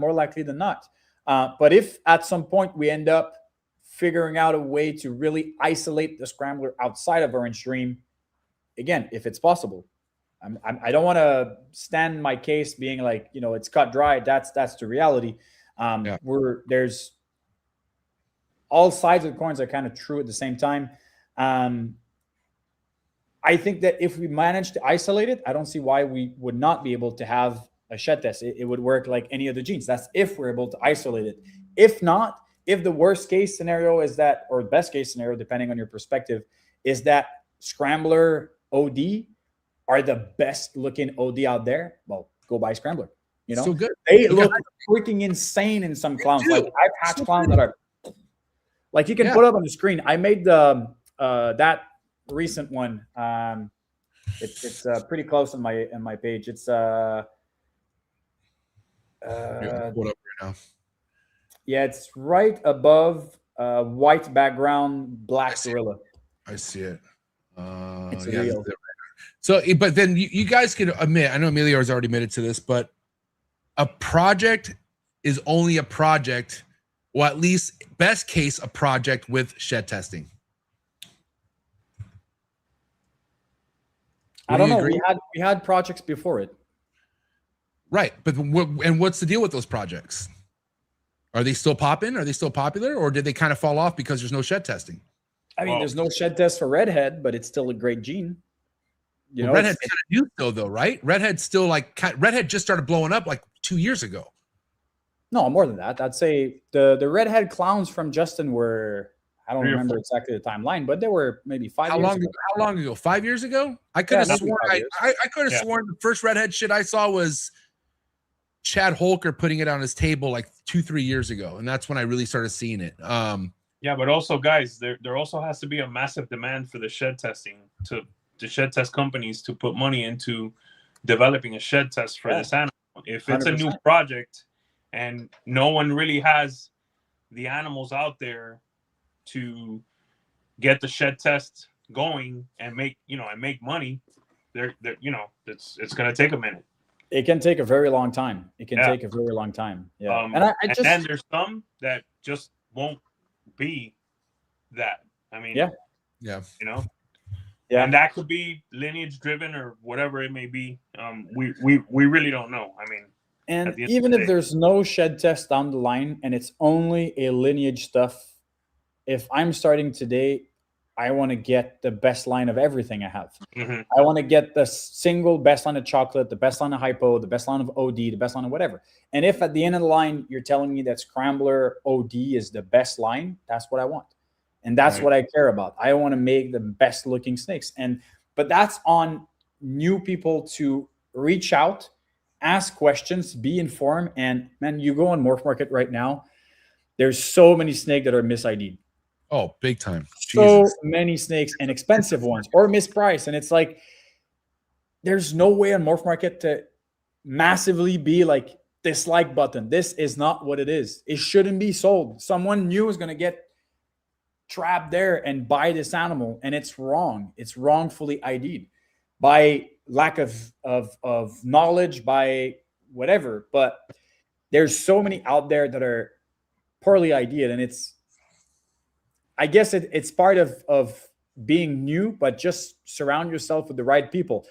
Get into a Patreon, ask questions. Like if you're to buy an animal, send pictures to people. Hey, do you think that the idea is right? Do you think the price is right? And like, that's part of it. If you just go and buy whatever you want on Morph Market, man, odds are you're going to be surprised and not always in the right way. So this snake right here, right? Hey, guess Go what? ahead. You'd actually be really surprised, you know, not what you're producing, for instance, right? But bro, some of these animals as adults, they're just not, they're not it, bro. Yeah. Some of them. I mean, no one's showing, you know, super scrambler stuff as adults, they look really good. But like there's some scrambler combos I've seen as adults, brother. I mean, And the whole like it's being hidden, you know? yeah, but the whole thing at looking at a snake that has scrambler, you always see the other genetics in it. Super OD, black pastel. Like that's the problem with scrambler, to where all the nice, gorgeous looking ones have OD or something else involved in it. You know what I mean? Let me send you. Can you open up something I send you on DMs? Yeah. Shoot it over. You guys tell me what you think. I haven't shed tested it for OD, which I will, but I kind of feel like this is yellow belly scrambler clown. Let's see. It could be OD, but the OD that comes out of this animal are extremely orange. And I've made from the same male OD yellow belly clowns. They don't look like that. And OD yellow belly scrambler, they don't look like that. So I think that might be it. And it's consistent with what I'm seeing with the gene. So tell me what you guys think. Your opinion is just as good as mine. Okay, so what's this one? Say this one again, Antoine. Yellow belly scrambler clown, I think. Yeah. So yellow belly scrambler clown. And you tested this? You know for sure there's no OD in it? No, that's what I need to do. That's what I need to do. They came out last week. It's super reduced pattern. Yeah. But to me, there's another photo I sent you. The other one you see very like the zipper pattern on the belly. You can show that one. Yeah, hold on one sec. So the other one, let me see. I mean, this one looks pretty cool too. All right, let me pull this up real quick. And when did these hatch out, Antoine? Last week. They shut out last week. They had their first meal on Friday, I think. Okay, hold on. Pull this one. So, yeah, I mean, we're going to get the shed test. The shed test takes a bit longer in Canada than in the US. It takes about two to 3 weeks because, you know, there's not the same quantity of sheds coming in. So, yeah, so that's the zipper pattern. And then the heavy connected pattern on the tail, which is often what I'm seeing is on the last third of the animal. That's where you see most of the freaky stuff happening. Can you break down the pairing in this that made this snake, Antoine, please? That was OD yellow belly, Barnhart black pastel, scrambler clown from Aussie. Okay. And not on my understanding of it, him telling me this is most likely scrambler.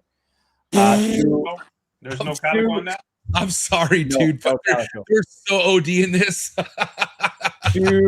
It's very possible that there's OD in this. It definitely does look like it. I'm just basing myself on some of the other combos I've seen. But even OD yellow belly clown doesn't kind of look like that to me. And again, dude, Antoine's my boy. Like I'm rooting for Scrambler just because you're my friend, Antoine. But I'm also a fucking realist. This is why most people don't like me.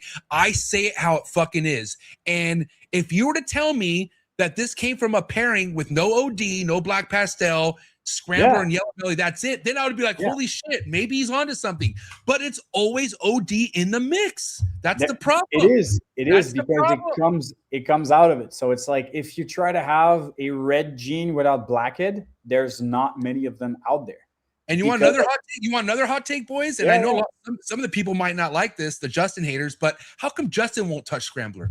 How come? And Justin's a pretty fucking smart guy, okay? If it's worth working, Justin is all over that shit. How come Justin does not give a fuck about Scrambler? Good question. Good question. I think honestly, Justin is a heavily calculated individual. So calculated. He's so bro. Everything's premeditated with that guy. He knows what the fuck he's doing. Okay. 100%. I think because I And so do talked you, about this Antoine. with So him. do you, dude. Antoine, you Yeah, are 100%. you're amazing, dude. And again, 100%. I'm not trying to come off as a fucking Scrambler hater. I'm No, just a 100%. fucking realist. That's it.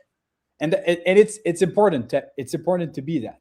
If I didn't have Scrambler in my collection already from animals that I acquired through, because I didn't pay Aussie for specific price on the Scrambler. I thought it was Cyprus. It tested negative for Cyprus. Thanks to Scrambler. Yeah. If I have no Scrambler in my collection today, I'm not spending 10 grand on it. Thank you. Okay. I'm not spending 10 grand on it. Mic drop that. And that, you know what? If it was never a 10 grand snake, we wouldn't be arguing right now. That's the Yes. thing. But you had people posting a Scrambler snake saying $11,000 snake. What? $11,000? Insane. Even if it is a Scrambler, the problem, in my opinion, is that if you backtrack the whole history of Scrambler, it means that it's in so many different collections. How can you value this price? That's Agreed. my issue with Scrambler alone. I don't care. All the work needs to be done. We'll know 5 years down from now, we'll have more answers. We'll know. I do some work. I'll figure my things out. Maybe Justin gets into it. Maybe he doesn't. Maybe he doesn't give a fuck. Who cares?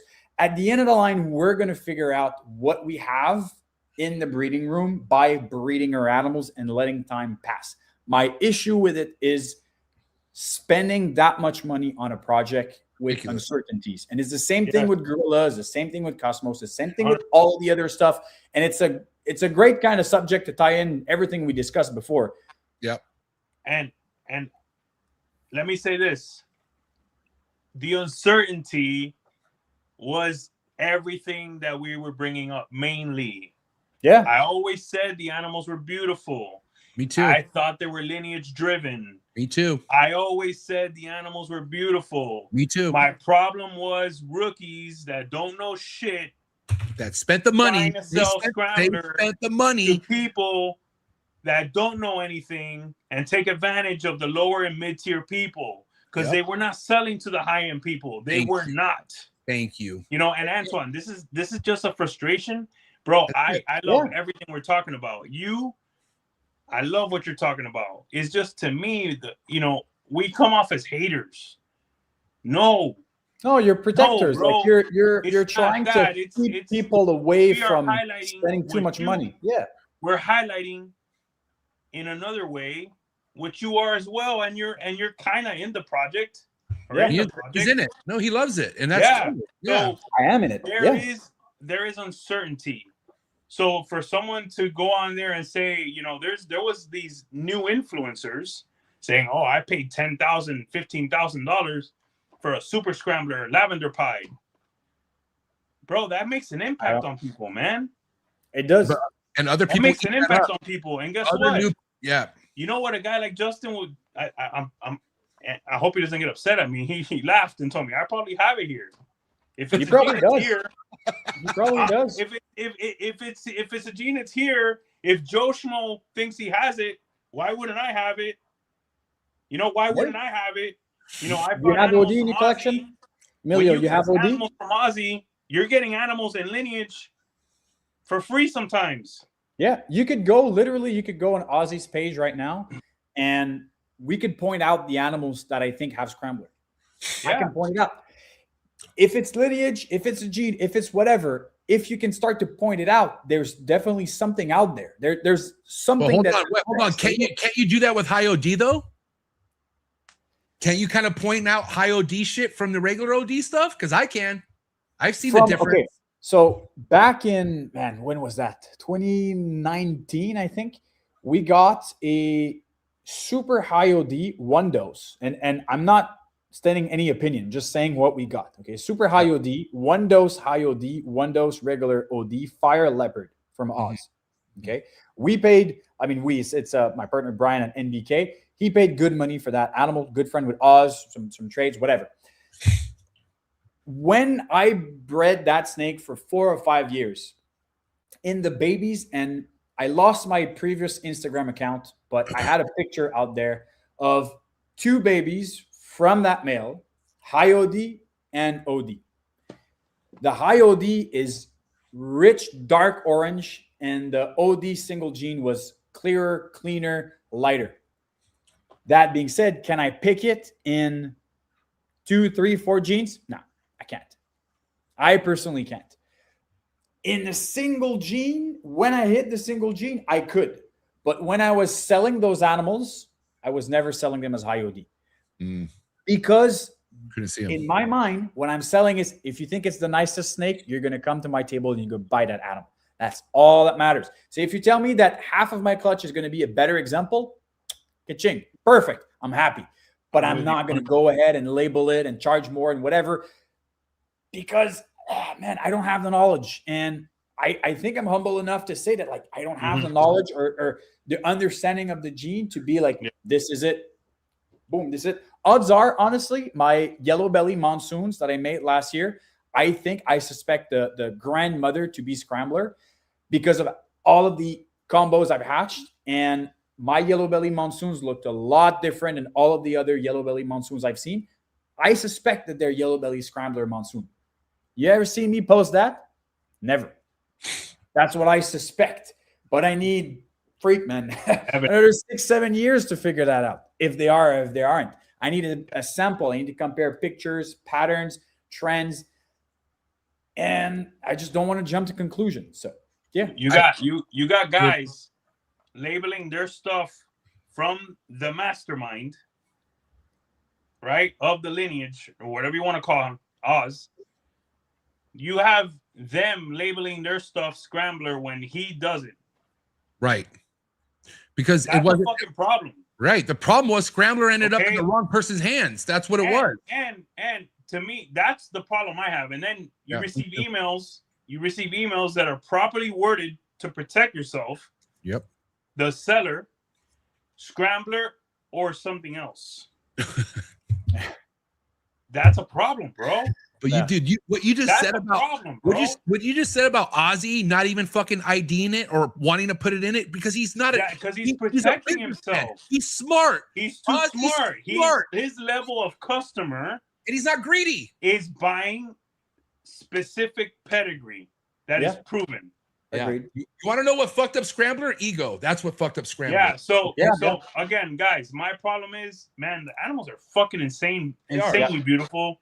It's just everyone jumped on the bandwagon, even these bottom feeders that know nothing. Yep. And I'm gonna sell Scrambler to one of Emilio's homies, and bro, that animal's fucking brown and ugly as fuck. Gaga. And I'm still upset about it because that's family. So here's a take for you guys.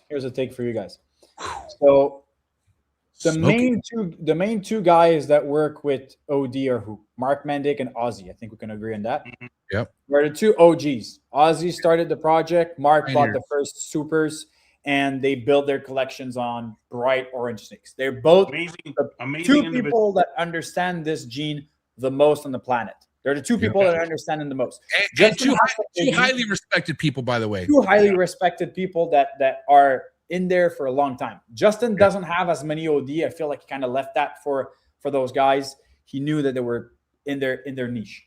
So how come from OD, those two guys that know it so much, how come Mark doesn't label high OD and Ozzy does, but Mark labels Scramblers and Ozzy doesn't? Because I feel like Scrambler is his high OD. I feel like Scrambler is Mark's high OD, like high OD is to Ozzy. That's what I think. Logically, right away, yes. That it sounds like that's exactly what it is. Visually speaking, the animals that Ozzy early on could call as, let's say the one I bought, the single dose high OD and then one dose OD.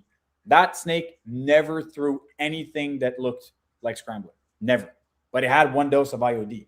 So what do we have? Do we have single gene OD, high OD, deep orange, and then Scrambler? What is this? Like, we need to figure things out. The issue with OD is that it looks so freaking good when you breed it back to Orange Dream. So every time you hit something, there's OD everywhere in the clutch. Because it just looks so good with OD, and everybody figures out that super OD is 10 times better than the single gene. So I don't think we're closer to figure out what's up with Scrambler, what's up with high OD. Yeah. And those two guys, like Antoine, how many lines of hypo are there? There are plenty, man. Compatible or not.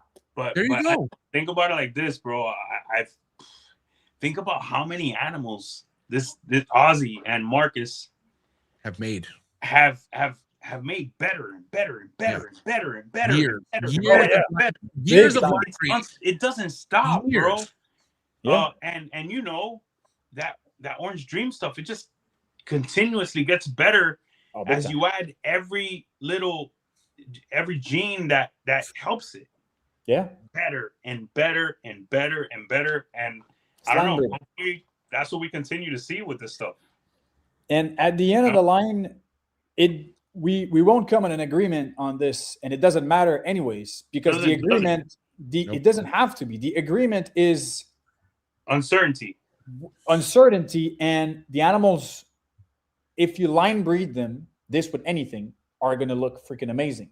So focus on what looks good. If you believe that a specific path, the Scrambler path or the high OD or the, you don't care about this path, is going to be the one that produces you the best looking animals, stick to that one. If you believe in something, you'll have the vision to carry it through, and you're going to be able to make animals that will stand out, and that's all that matters. What you think, that's up to you. But at the end, yeah, that's the same snake. Look at that fucking thing, dude. Like, come on. Like again, not haters. This is fucking gorgeous, dude. It's beautiful. It is fucking Look at that beautiful. tail. Crazy. I want to see that Super Mandarin hypo. Oh my god. I guess me. Stupid.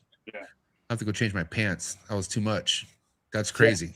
Yeah. So again, man, honestly, dude, what makes me have any hope with Scrambler is the fact that you love it so much and that you believe in it. But you're humble about it. That's the thing, bro. Like you've not been greedy about Scrambler. You have not charged people thousands of dollars.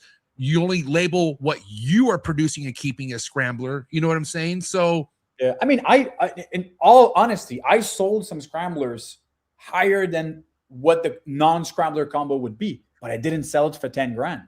yeah. That's the thing. Like, I'm selling it for what I think should be worth and not inflated time 10x. So I sold what I sold, and I made videos. I made it on my French channel, actually. Made a video about it, and my customer that bought recently, I went to deliver this snake, and he's like, this is the freaking nicest snake I've ever bought. And he's happy with what he paid. He saw the video, and I'm as transparent on my YouTube channel as I am right now. I'm as transparent when it comes to this. And it's like, if you believe in something and you're not overpaying, and that's my main issue with the project. If you overpay for something that's either a selectively bred animal or something that most people already have, if you're already paying for it and it's so expensive, it just doesn't make sense. And again, the ones who did overpay are the ones who are wet behind the ears. That's it, and it's unfortunate, but that's why people got to really, really slow down when it comes to their purchases. You know what I'm saying? Your expression is wet behind the ear. Explain that to my French background. I've never heard that before. Wet like, so when you're born, you're wet. You know what I mean? So like Yeah, you're brand new, like you're a newborn. Like you're brand new. Yeah, Oh, Everyone's a pro, bro. Everyone's a pro.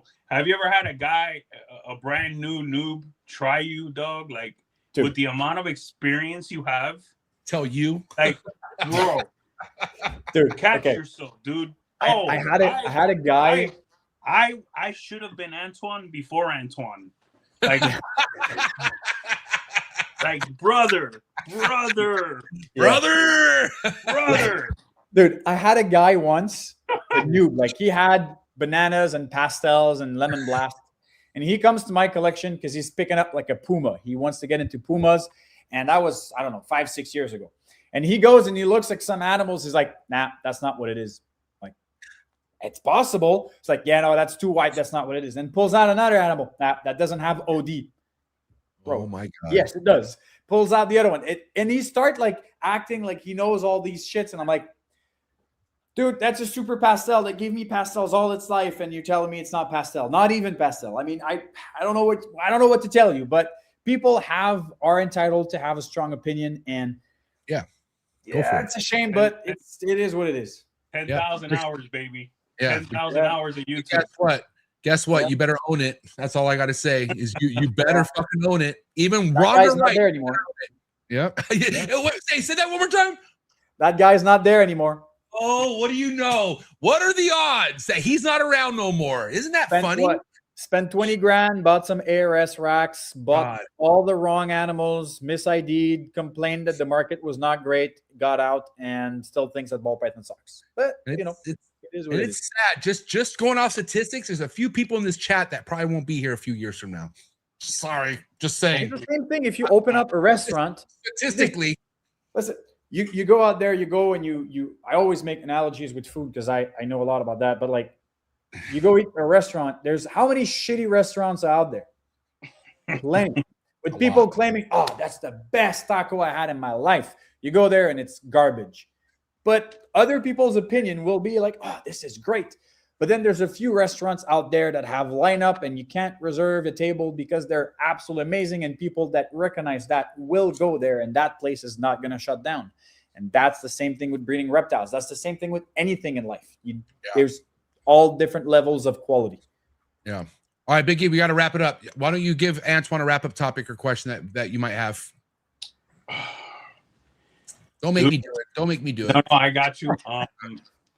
Bro, it has to go with Monsoon. Like, brother, tell me what is going to be the best Monsoon combo, the game and yourself hits in the next 2 to 3 years. Scrambler. I'm just kidding. He might have already done that. Yeah. And by the way, I love that fucking animal. I shared it on my story today. So. I think the best one that's going to come out is probably going to be, and Justin's going to hit it at some point, is probably going to be with or without clown. I don't think it matters that much, but the Exantic DG Monsoon. That's going to be by far the best looking Monsoon there is, and arguably probably one of the best ones that ever will be. Because the pattern of the Monsoon as it is nearly perfect, in my opinion. And Exantic DG is nearly perfect as well. If only pastel Monsoon worked better than it does, I would say add pastel and it would look better because Exantic DG pastels are phenomenal. But Monsoon pastels are not that great. So I'd say maybe not, but that might be the best. And then as far as what I hope to hit that could be the best looking out of the bunch, I will have a few pairings in the next coming years for Super OD, Yellow Belly, Fire, Krypton, Cryptic, Monsoon. So to me, that might be where I'm, heading, where it could be the best potential result. And then I have some pairings this year to make like OD, YB, Cypress, Lace, Krypton, Posset, Monsoon. If I can make a good male out of that and then add lace into it, that's going to be the direction. I think my take going back, Exantic DG Monsoon might be the best looking one. And then what I'm most excited to hit and what could be the most visual one would be Super OD with YB and Fire potentially. Oh, yeah. Yeah, that's awesome. Okay, I got a quick wrap-up question for you too, Antoine. When are you going to get a chondro? Okay, so so my good buddy Jaffe, right? You know Jaffe? Oh, yeah, Jaff. Yeah, he got a clutch. Dude, shout out to Jaff. He got a clutch. He doesn't want to sell anything. I know him.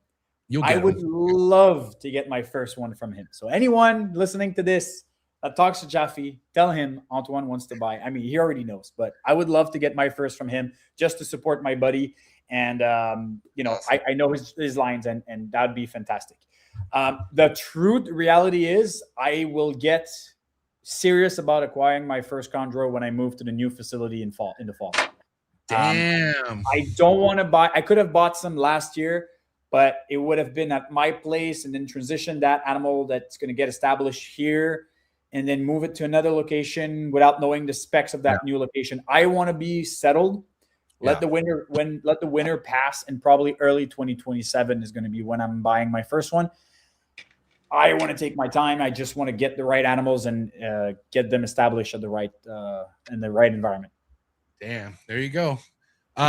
Emilio, I think he has hot seat questions. You got hot seat questions for him? Yeah. And also something I have written down here that shows you the difference with DPR and Antoine is that I'm pretty sure, I could be wrong, you're the only person that's produced a Cine Pompey? No, Justin made it. Justin made it way back. Yeah. Oh, okay. He made it maybe like a month and a half or 2 months after making the first one. There's a video out there. He called it the shadow of the Pompey.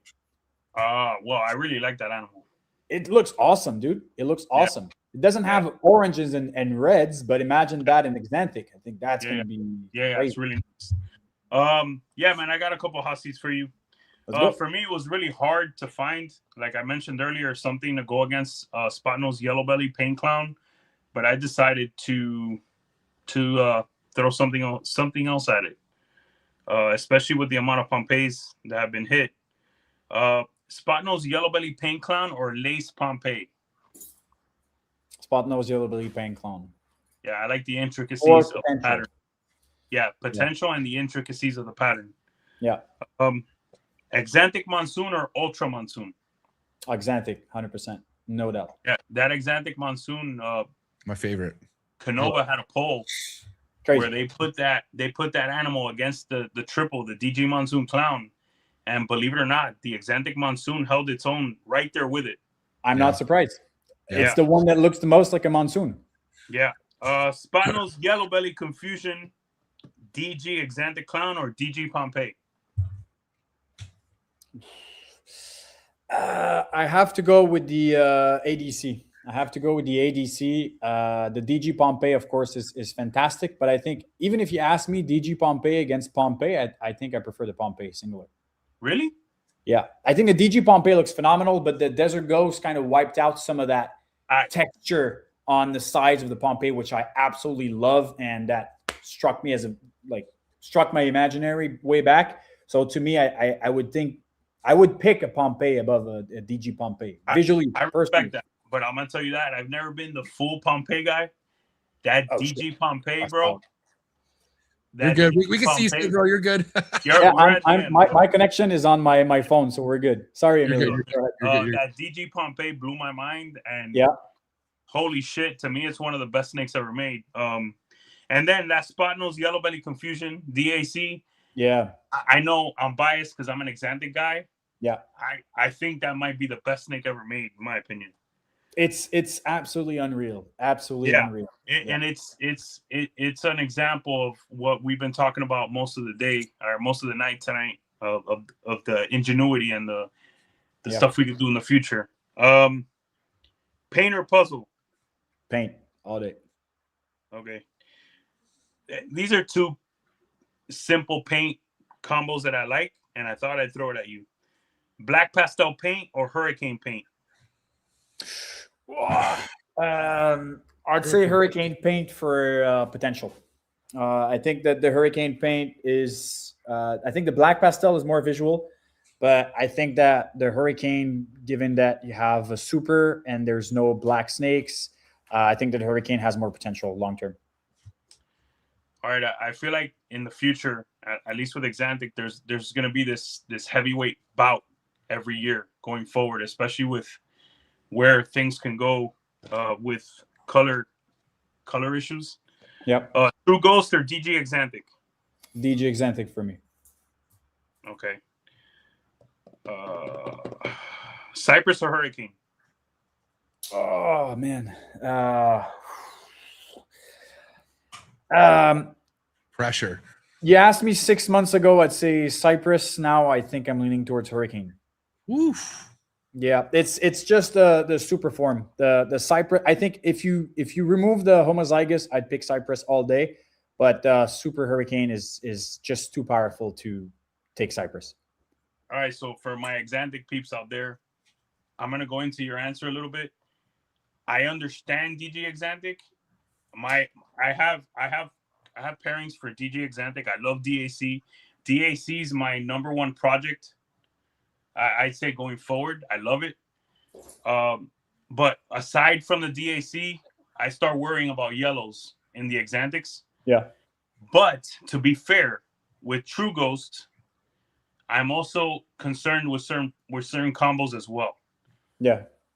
So, because if you go and you look at that True Ghost, that True Ghost clown with Pied that was hit. Yeah. That Pied, that extra brown, right? That layer of brown that was brought in from the Pied, in my view, messed up that animal. Mm-hmm. Now, the True Ghost clown, I loved. Oh, it's amazing. That's what I'm like kind of concerned about with some of these combos And overall, if I had to pick, if you even make it simpler, if I had to pick between hypo and Desert Ghost, personally, I pick hypo. Mm-hmm.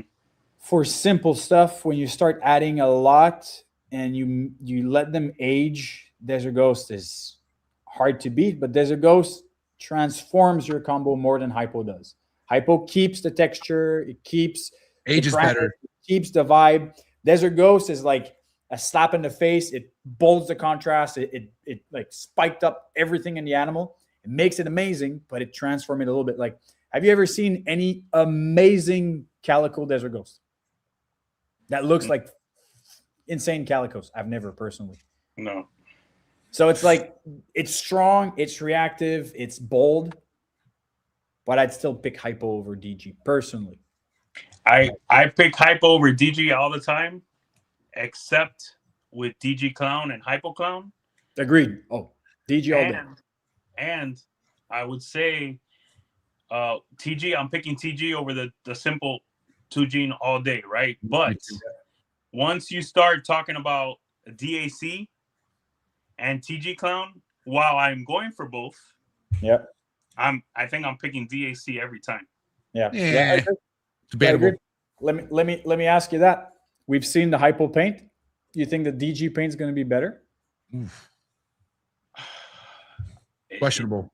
We have to see, because the DG might reduce it a bit. Yeah. It's unpredictable, kind of. It's crazy. It is. I missed on 27 eggs last year.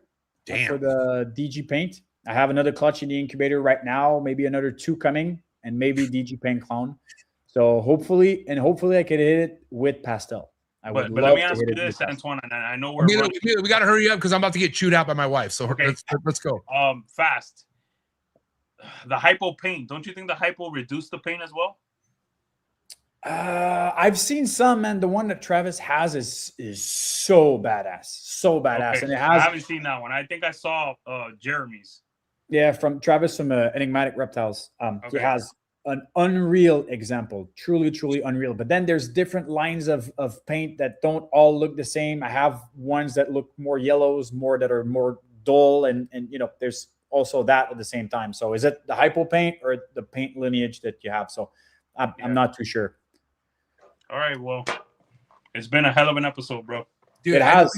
I know we could easily go another 2 hours, bro, but I got another year before I can start doing that again. Okay, so Antoine, before we let you go, bro, where can people follow you? Where can they hit you up if they want to reach out? Go ahead and drop your plugs. Instagram, YouTube. Don't DM me on Facebook, please. I hate switching the accounts. So yeah, Instagram and YouTube is probably the best. And yeah. All right, I'll put both those links in the description below. Can't wait to have you back on. But for now, guys, give him a follow and give it up. It's a wrap for Antoine, ladies and gentlemen. Thank you very much, guys. It was a pleasure. Thank you for coming on. Hey, keep killing it, bro. You're a huge inspiration, all right? I appreciate it, guys. Have a good night, Antoine. Have a good one. All right. Damn, we didn't even get to talk about his Indonesia trip where he fucked up his knee. Oh, well, next time. Let me tell you something. The energy that this young man has for the game. Yeah, he loves it. I have to say, bro, It's pretty awesome. It's probably unmatched. I think so. That's why I like him so much. Yeah. For his age and where he's going and his mentality, bro. It's always been down the road, always longevity. So that's what people need to take note of tonight. All right, slow down and think further down the road. That's all you got to do. You'll be all right. Yeah. So, all right, Big E, I appreciate you so much. Lily, this was Emilio's fault. I have to blame you on this one, Emilio. So, guys, if you're learning Reptiles on IG, go subscribe. Go to his Patreon. That's my dog. And you'll catch him here next Monday. But give it up to wrap for Big E, ladies and gentlemen. All right, good night, guys. Big E, have a good night, bro. Peace out. All right, guys. Hope you guys enjoyed that episode. Hit that like button before you guys leave, please, especially if you're an Antoine fan. Appreciate all the love and support. You guys are awesome. Catch you here tomorrow for On the Tree Tuesday. I won't be here because it's my wife's birthday. Another reason why I got to go. But anyways, what a great episode. Appreciate all the love and support. Shout out to Antoine, man. Be more like Antoine. That's a fact. Quick message from our sponsors, and have a good night. See you at the top.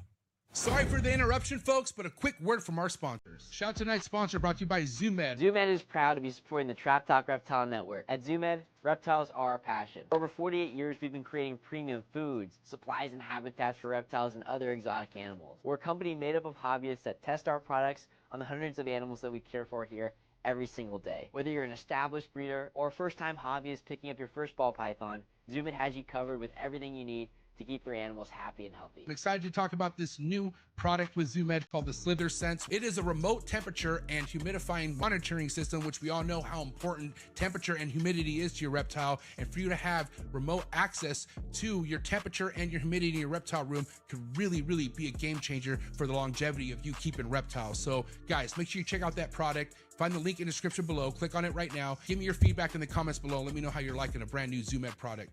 Shout out to tonight's sponsor, and that is Jersey Guys Balls. Father-son duo who are just slaying it in the ball python game. If you're into Sunset, if you're into Monsoon, if you're into Puzzle, this is the page you should be following on Instagram right now. Jersey Guys Balls are invested in some of the highest and most exciting projects in the ball python game today, such as Tornado and many other genes like Cosmos. So again, make sure you go check them out on Instagram. You can also follow them on YouTube, and definitely go give them a follow on MORPH Market. You can find all the links in the description below. And again, thank you so much, Brett, and thank you, John, over at Jersey Guys Balls.